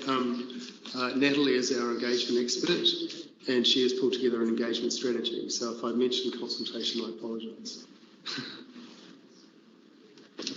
So that engagement strategy is what you're seeking for us to approve today? I just want to note to elected members, I'm a little bit uncomfortable with approving something we haven't seen. So thank you. My third question, I think you answered my third question in the first one. Thank you. Thank you. Any other questions from council? Sorry, there was a third question, Your Worship. Oh, sorry, you're not answering. It'd be sensible to include Te Raro in the conversations to the waterways. And Kelly? Can you say that louder? Te Raro is the local iwi, but there are 4 interest groups there that will be complicated by Ngāti Korokoro and being challenging for us. So it's complex ground. And Te Raro. I do have one very quick question, and that is the construction. I'm actually in favour of option 1.5. So going back to one of the previous slides, like 215, because I think that will create the space you actually need to reduce your construction cost. Because at the moment you look at your wall and everything what you're dealing with, whereas if you can actually throw a bit of dirt and then shift out the machinery in the appropriate place, you might find you actually got saving and construction costs as well. Plus reclaiming a little bit of land in your construction might be a little easier. Yeah, reclamation is problematic through the consenting process though. It's generally a non-compliant activity. Yes, but that means by the time you start construction, you lost another 2 metres. So where's the hold the line? So if you went back, say, even 2018, you've still created the extra space you need. Sure. So it's not, I don't see the reclamation. You're not going out to that high, that mean. I know what you're saying. Well, the line of mean holder springs will shift as the coast shift backs as well. So as it erodes, that will push the line in Meanholder Springs, so it's a dynamic line, and it can change, over a period of storm. So, it may be that the beach is 10 metres wider than Meanholder Springs line is out there. There's a decision from down Gisborne and Falkland versus GDC, which 7 pages of academic debate about where the line of Meanholder Springs is. Well, then let's go to the consultation. So if you're saying you're starting consultation where it is, it's like from backwards, we're actually losing more land, not holding the line. Yeah, we're basically taking, I mean, I understand what you're saying, and we can... It's whether we reclaim or not. Just so we abide with standing orders, we need to put the resolution on the floor, so I'll move. He moved and seconded, Your Worship. No. You moved it, Councillor Vucic seconded it. Okay, well, I won't do it again. Okay, Kelly. Kia ora, thank you. I do want to come back to the engagement strategy. The verse we're seeing is up here on the presentation. I have really good experience with the way Natalie has worked in both Kawakawa and Moeroa through locals, and I just want to make sure that the name you've captured on your slide, it's the Kaikoui Hokianga Community Board. One of the board members is in the room today, so make sure that they're part of that engagement, and also thank you very much. I think it's crucial that there's a cultural induction taking place. I'm not sure what Stella's cultural competencies are, but it would be really good if you sat down with some of one of our Te Hono team, or I'm going to throw Moko Te Pania under the bus for that area, just to make sure that you are taking on board the local eccentricities of the area, and noting that Ngāti Korokoro, Te Raroa, Te Roroa and Ngāpui are the iwi that you need to engage with. Yeah, and that's crucial for this project to be successful. And I have to admit, I was like, no Freeze Park, I don't know enough, but after the presentation, thank you very much. It's all very clear. Thank you, Kelly, for that. You wanted to comment there? So through the Chair, if I may, and we do appreciate the consultation with iwi, Hapu and for local residents is significant and engagement. It is going to be challenging, and clearly identifying a solution that we bring back to council to get signed off is a little way away. But what I would remind elected members is that one bloody good storm, frankly, and we could be building the wall another 3 or 4 metres back from where it is currently. So, because as we've heard, holding the line is holding the current line. So time is also of the essence in the project. The good thing is we've got Alan here. He'll sort all the easy stuff out. We'll just leave that. Felicity wanted to comment. Thank you, Your Worship. Can you hear me? I'll put my earpods in. Yeah, good as gold. Can you hear me better now? Yep, good. I've got some questions about the report. So firstly, I wanted to ask, it's highlighted in the report about the direction of the regional policy statement for soft protection instead of hard protection. However, all of the recommendations are for hard structures. Can you provide any rationale as to why that was proposed, and why planting and landscaping and soft protection measures haven't been included in the recommendation? So when we looked at the scale of the erosion issue, particularly in the southern portion, I think the averaged retreat was about 0.7 per year. I've worked a lot with planting programs along Otaru Beach, Omaha, Cook's Beach down in Coromandel, and Wainui Beach down in Gisborne. And in certain situations, you can work with the planting programs and work with these natural processes. But we've got a significant erosion issue like this. The plants can only do so much. So, yeah, I was worried about the potential success of a planting program in this particular location. That was the main reason for that, for going down the harder option. I have three other questions. So my next question is, why is the situation different in terms of setting a precedent to the rest of the district? Why, when someone puts an illegal seawall on our shoreline, adjacent to our publicly owned land, should we be reactive in this instance and not reactive to the rest of the district if someone else puts an illegal seawall? And in this case, the experts have highlighted it's not creating an erosion issue because of the location. But I can assure you that person put those rocks there to protect their private property rights, not for public good. So can the experts, I haven't seen any case law relative to that. And we've referenced one issue there. Can you provide some direction on that matter, given our significant coastline in the far north and the significant area of reserves that we have in the far north? Can I raise a point of order here, Your Worship? Yes. They are project consultants, not lawyers, and the question that is being posed is not to the appropriate audience. Thank you. Thank you, Councillor Court. Andy, you wanted to make comment? So the Chair, that was effectively my comment. Okay. Elected members can decide whether they wish to challenge Thank you. NRC. All right, we'll raise it with George in due course, Felicity. Next question. Further to that, what's proposed in terms of the options are seawalls, and we know that that it'll need a consent. What's been proposed is a engagement strategy. We know that iwi are an affected party because they're a statutory acknowledgement area. Why are we doing targeted consultation when we've already got the RMA process that we have to go through anyway?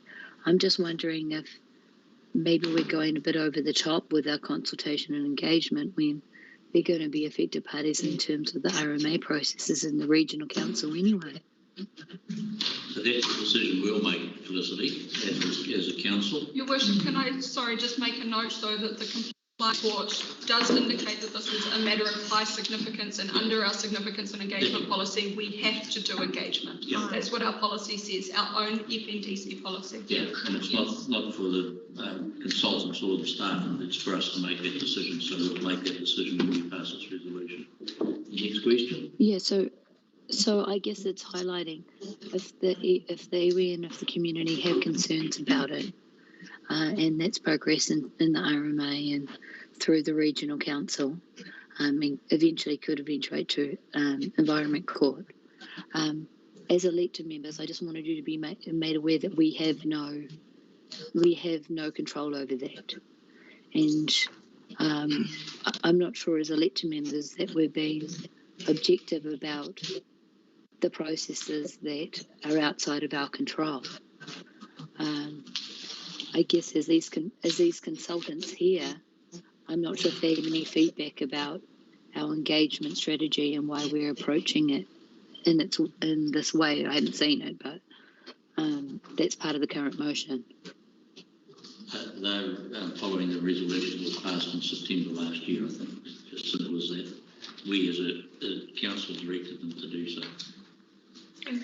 No, sorry, Your Worship. What I'm saying is that we haven't seen that strategy for engagement and consultation. And how long is a piece of string? Should we have engagement and consultation for 4 years? Felicity, we've already made a decision as a council to have this report, so that's why it's done. Kelly, you want to make comments? Councillor Foy, it was presented during this meeting as part of their slides that they had up on the screen. I think it was 1 or 2 slides as the proposed engagement strategy. And in my experience, it's always best to front foot, conversations with anything that council is going to do, rather than dealing with the aftermath of negative and community splitting decisions. Okay, Andy, you want to comment? Your Worship, my response to that, I just wanted to say that the slides that were presented today highlighted stakeholders. It didn't highlight any timeframes associated with that consultation and engagement.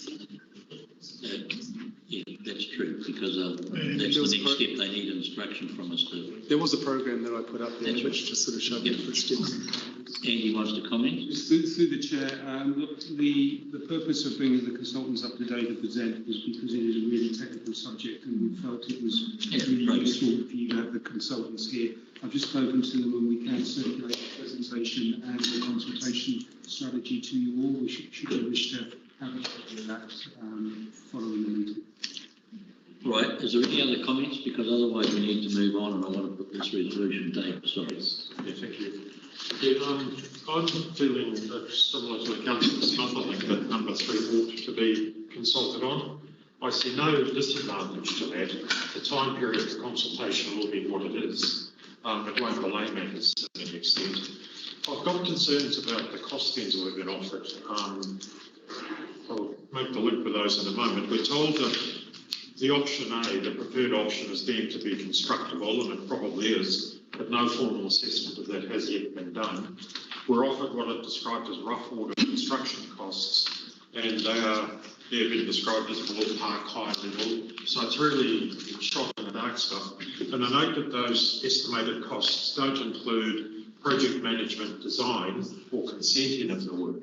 So the actual cost is almost certain to be significantly higher than these numbers we have here. I think that Hokianga community are fairly pragmatic. If they see the real cost of what options 1 and 2 might be, they might concede that option 3, which the point is made, would likely lead to further erosion until the system reaches equilibrium. So in the short term, there could be further erosion and degradation of that site, but then you might get a natural equilibrium coming. So, and I really think that should be put to the community locally. On one hand, significant costs, which could be well in excess of the, $300,000 to $600,000 estimates, depending where you go with it, compared with a minor, potentially quite minor, further loss of amenity at the park. Maybe the money would be better spent abandoning that park and purchasing land elsewhere to provide that amenity to the community. I really think that's a decision the community should make. So I won't immediately move an amendment, but I'd be interested in other people's thoughts on bringing option 3 into the consultation program. What we'll do, David, if you put the motion, you can move an amendment if you wish to, before it considered. Has anyone got any other comments? Because I do want us to move on. We've had a good discussion. We've had more than an hour. Yeah, I have a discussion about what fund this has been paid for, from the general rate or the ward rate. No idea. General rate, I think. Yeah. It's not ward rate. No, general rate. Okay, thank you. All right, any other specifics?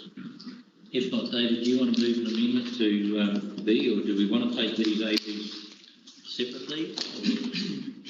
Or want to move an amendment? Yeah, I would move an amendment now to add 3. So that B should read the proposal to accept concept designs 1A, 1B, 2 and 3. Okay, do I have a seconder? Yep. Okay, Rachel, okay. So it's been moved and seconded. Now the question is, do we put it all as one? Can we take And them with the separately, amendment? please, Your Worship? Pardon? Can we take them separately? Well, we'll put the amendment then. Been moved by David, seconded by Rachel, that we add in 3. Vote, all in favour, please. Yeah. Sorry. Comment? Right, I think I just want to comment. Well, yeah, quickly then. Comment. My comment is, one is, since it's consultation, I don't mind that being there, but I don't necessarily accept the argument for it being there, because we have, as I said, by doing the retreat, one is there's no additional land elsewhere, so I think you'll find that the community can be looking at. So you can vote against the amendment if you want, Kelly, and then Rachel. No, I don't mind. Yeah, I'd love to hear from staff on this, but in my, flash back to the original report, staff came back to us with information that supported our decision for holding, for where we are today. And option, what is it? 2 is more. It's more that we're going to have to hurry up and look at where we're going to put our public toilet and our playground, and we've got nowhere to put it in this town. So okay, thank you. I can't support it. All right, Rachel. Thank you, Your Worship. I see that conversation that Councillor Stratford has just raised as part of option 3, to be honest, as part of that process, but I just want to speak in support of it.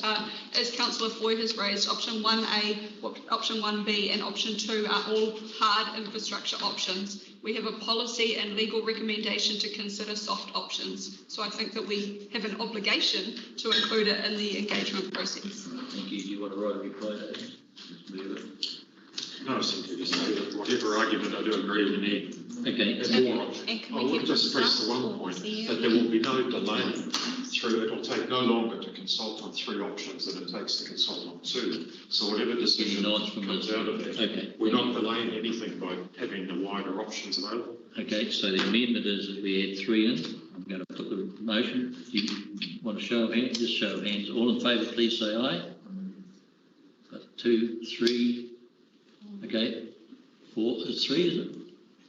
Felicity 4, thank you. All right, those against? 1, 2, 3. Okay, so the motion is carried as in the 4-3. So therefore it becomes part of the substantive motion, so I'll put the whole motion now. All in favour, please raise your hand. Your Worship, I was wanting to speak to point A. Very quickly, please. We really have had sufficient discussion. Quickly. Thank you. That was question time, however. I just want to speak against point A, noting that we haven't seen the consultation strategy. I'm not clear as to whether or not it's a consultation strategy nor an engagement strategy, and I'm not confident that it complies with our significance and engagement policy. So I just wanted to speak against it. Thank you. Thank you. Right. Anyone else want to comment? Otherwise, I'll put the vote. All in favour of the motion? All in favour, please raise your hands. 1, 2, 3, 4, 5, 6. Felicity 7. What I can't see, but I. Oh, he's not here. Yeah. Okay. So, and Rachel against. Okay. So the motion is carried. Okay. So can I thank everybody? And gentlemen, you and your ladies have got some work to do ahead of you. We'll record that report. There's no hurry. If we can have it by the end of next week, we will be back. and don't come back if you can't get everyone to agree too. Right, Council, thank you very much. It's just before 1 o'clock, so I intend, I suspect that the least 13 might just take a minute or 2. Yes or no? Right, shall we do? All right, well, let's just go to 6.10 then, and then we'll break it. I'll second. So it's moved and seconded. Is there any questions, comments? I'll just make the comment, Your Worship, that there has been some email traffic from members of Vision Kerikeri. They're not entirely delighted with the recommendation, but the reality is that even if we had all the stars in heaven aligned and we were ready to start, the construction season is summer, so we would be starting. And can I just ask, sorry to pause, thank you very much, really appreciate the reading. Sorry, Chips. We would be starting inside 6 months, and I found myself in the awkward position of being the one that delivers the bad news over and over and over again. The reality is that we don't have a concept, we don't have a plan, we don't have working drawings, we don't have all the land we need, we don't have the money we need. There are so many work streams ahead of us that the reality is that this project is years away. So it makes absolute sense to try and recoup some ratepayer costs. I rest my case. Thank you. Any other comment? Yeah, Kelly and then Rachel? we've seen in the last 18 months how swiftly we can move to deliver projects when given a big lump of money. It would be lovely if, you know, that were to happen with this road, the proposed road. But we've got the contingency of giving 6 months' notice, so I support this recommendation. Thank you. Rachel? Thank you, Your Worship. I also just wanted to acknowledge the appreciation that the recommendation is to include that 6 months notice. That is forward thinking. I did want to make a technical note though. Member Ward raised this earlier that an incomplete recommendation from Community Board was brought forward into our reports, and I just want to note that the the resolution in here is also incomplete in the report, and I'd like to ask that in future when there are relevant recommendations or resolutions that the full resolution be included in the report, please. Thank you. Thank you. Any other comments? If not, I'll put the motion. All in favour, please say aye. Aye. Contrary, no. Carried. Okay, thank you. I intend now to adjourn for lunch. When we come back, we'll do the community board reports, and then we'll go into committee. Can I ask you to be back at 1:30, please?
Okay, folks, I will declare the meeting reopened and ask you to turn to page 106, I think it is, 106, 106, etc.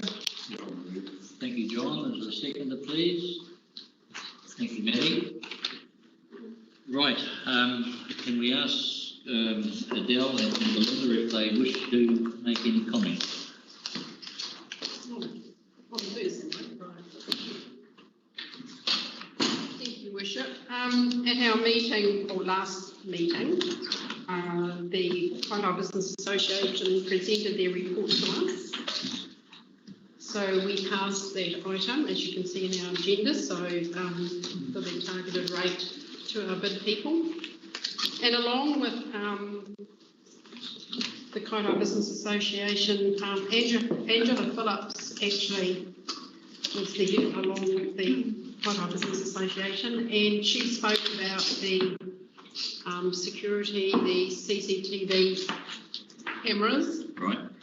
And they're at the point now that perhaps the infrastructure can be passed over to far more safer communities, so that's not too far away, hopefully. However, they're going to need $6,000 a year for the whole of the Tahutu community. So it encompasses, because a lot of towns within our area do want to come on board with the CCTV. Ian Palmer has been a regular to our meetings with regards to the Rangitoto Reserve. Yes. So I guess that's ongoing, and a paper will come to the council meeting with regards to that issue. Yep. And Mr. Swanepoel's got that, working through that. And that's all for me, thank you. That's all. Thank you very much. Can I raise a question? Yes, of course. And I apologise, I should have raised it earlier, but we were sent an action sheet, and I know that the action does not appear on the order paper, so there's no ability for elected members to ask questions in relation to the action sheet. But Member Gardner has just raised the issue of CCTV cameras, and she's raised the issue of the $6,000 per annum. In the action sheet is an item that says the council will consult through the LTP on a targeted rate to fund CCTV cameras.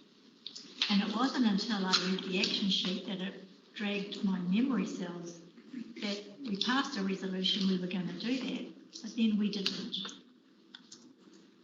And so I guess the question is for the Chief Executive, can you please follow up and see where that resolution got to, and can we please have the action sheet on the order paper moving forward, so that if there are issues elected members wish to raise, we have a legal avenue in to do it. Can you comment, JC? So yes, Democracy Services is looking at moving up the way that council information, including the action sheets. There are some reservations around how the action sheet goes up to council,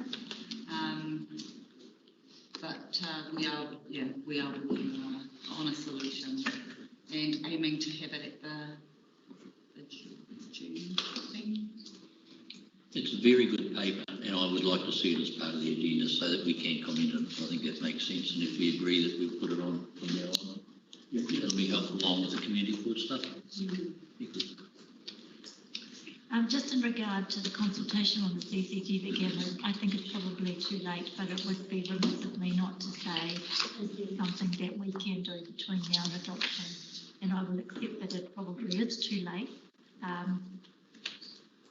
but I've got to ask the question. Yes, thank you. And particularly, we'll take that.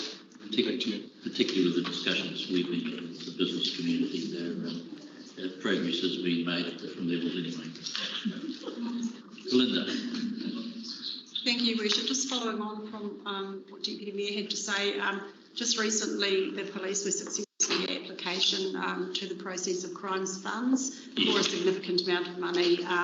I know from the Opua Pai here out to Puketona Waitia area, so perhaps they could be lobbied to apply for other areas across the district as well. I'm not sure whether they have done so.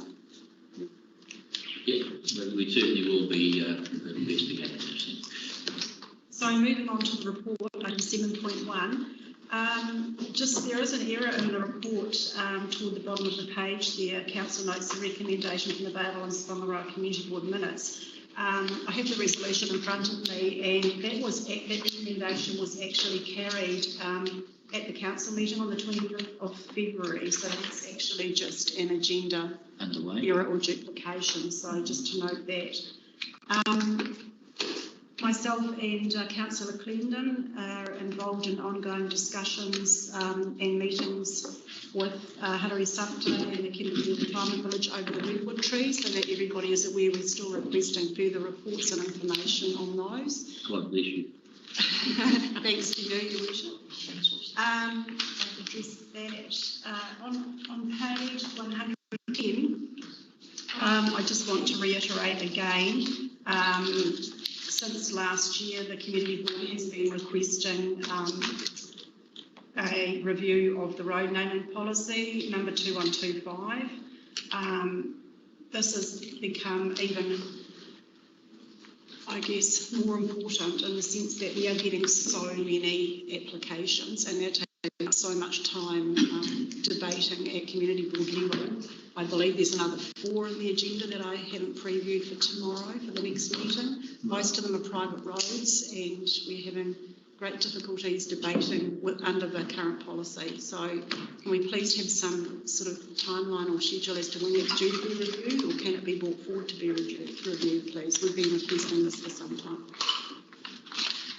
Okay, we'll take a note of that. And, Jason's got that. Maybe Jason. We have on page 112 our resolution. We actually have received some timelines for renewals and new contracts renewals, and we have Warren coming to the next Community Board meeting to discuss that in more depth with us, which is great. Bear in mind the Community Board's highest priority in this area is actually in relation to the town and open spaces maintenance, in particular the providers being recreational services. We would like to have a lot more input into that, please.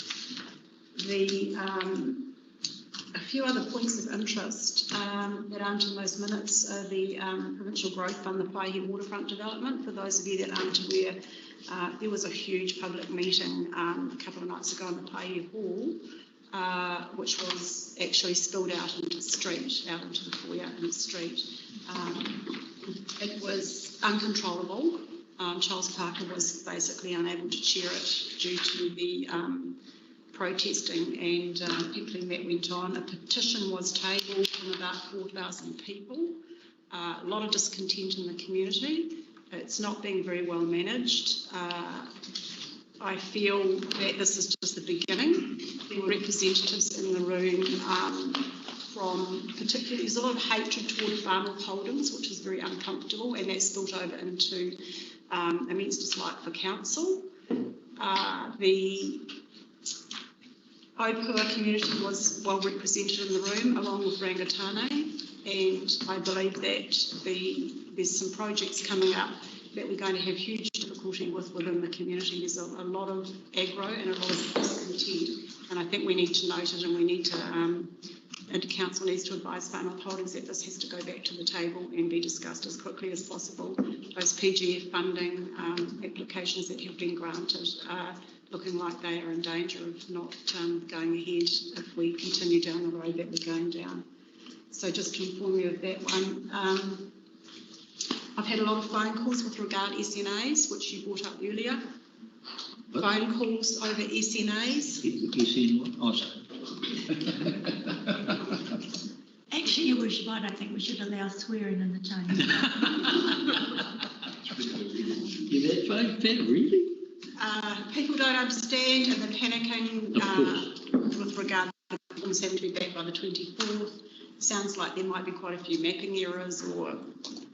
So stuff going on, I'm not really sure. Can't really comment any further other than I have had a lot of phone calls and complaints. On the complementary side, I did have phone calls regarding a recent liquor licensing hearing for the property in Kings Road. In particular, the praise went to Deputy Mayor Court and Councillor Stratford for the thoroughness of the day and the questions that were put from the committee. So nice to receive that back from the community instead of the usual negativity. So thank you very much for that.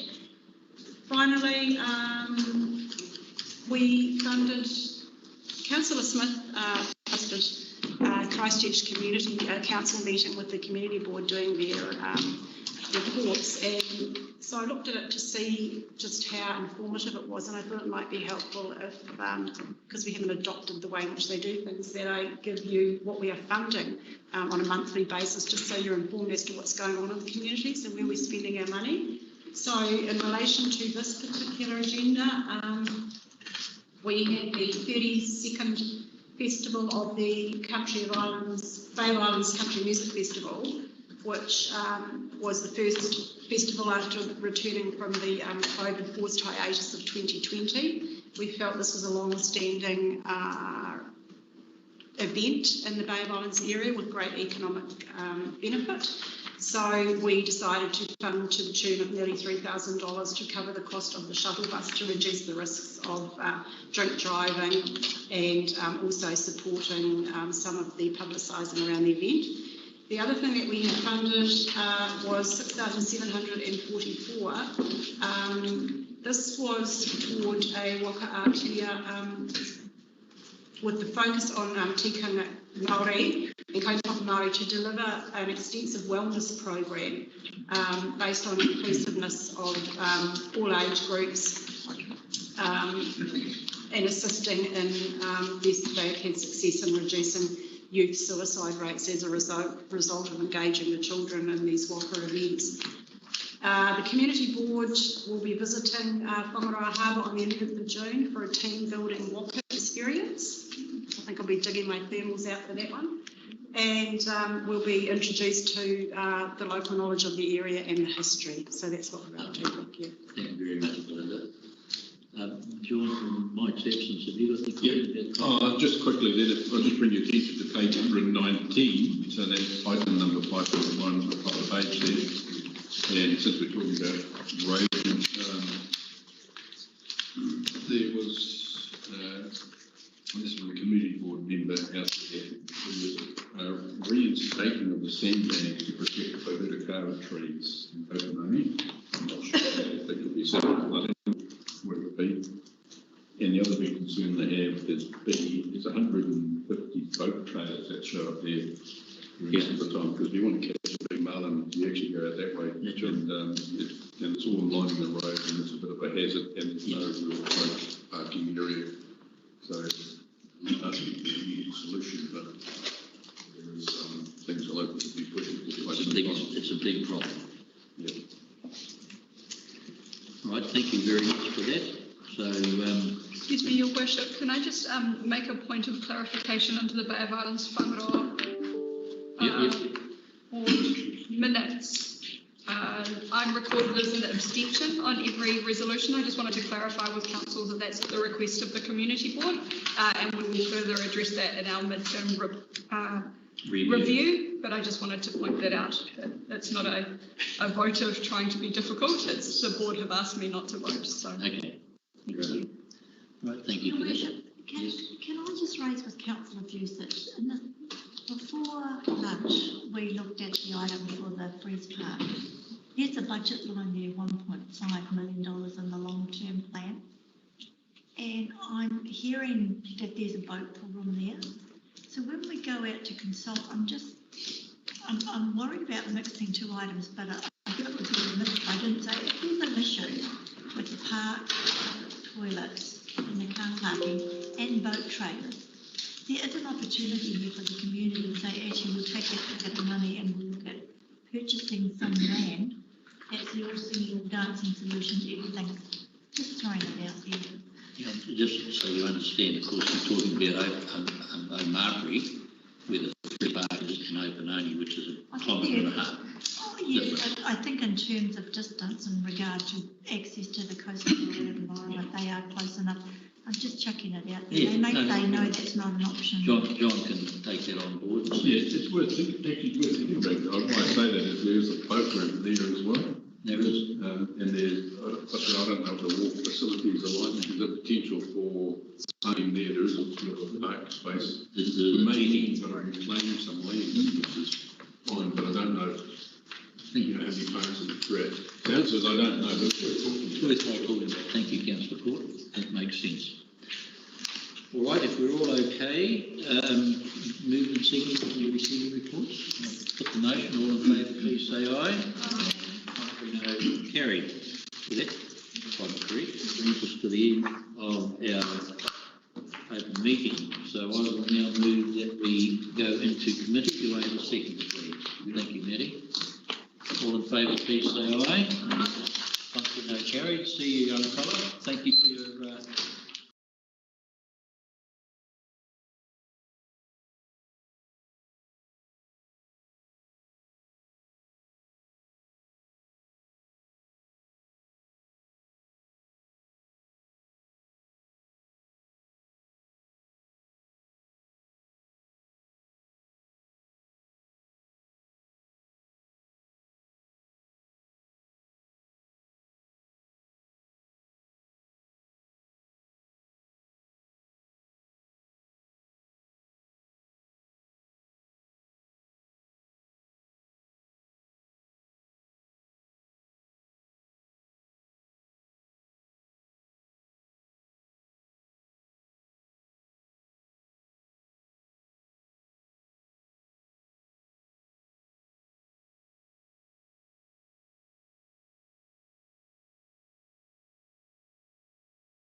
resolution.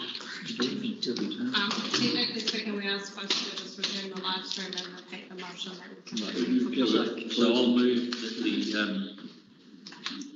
that we confirm the discussion we had now next. Do I have a seconder, please? Thank you. All in favour, please say aye. Aye. Thank you for your attendance and presence and persistence and et cetera, and I declare the meeting closed.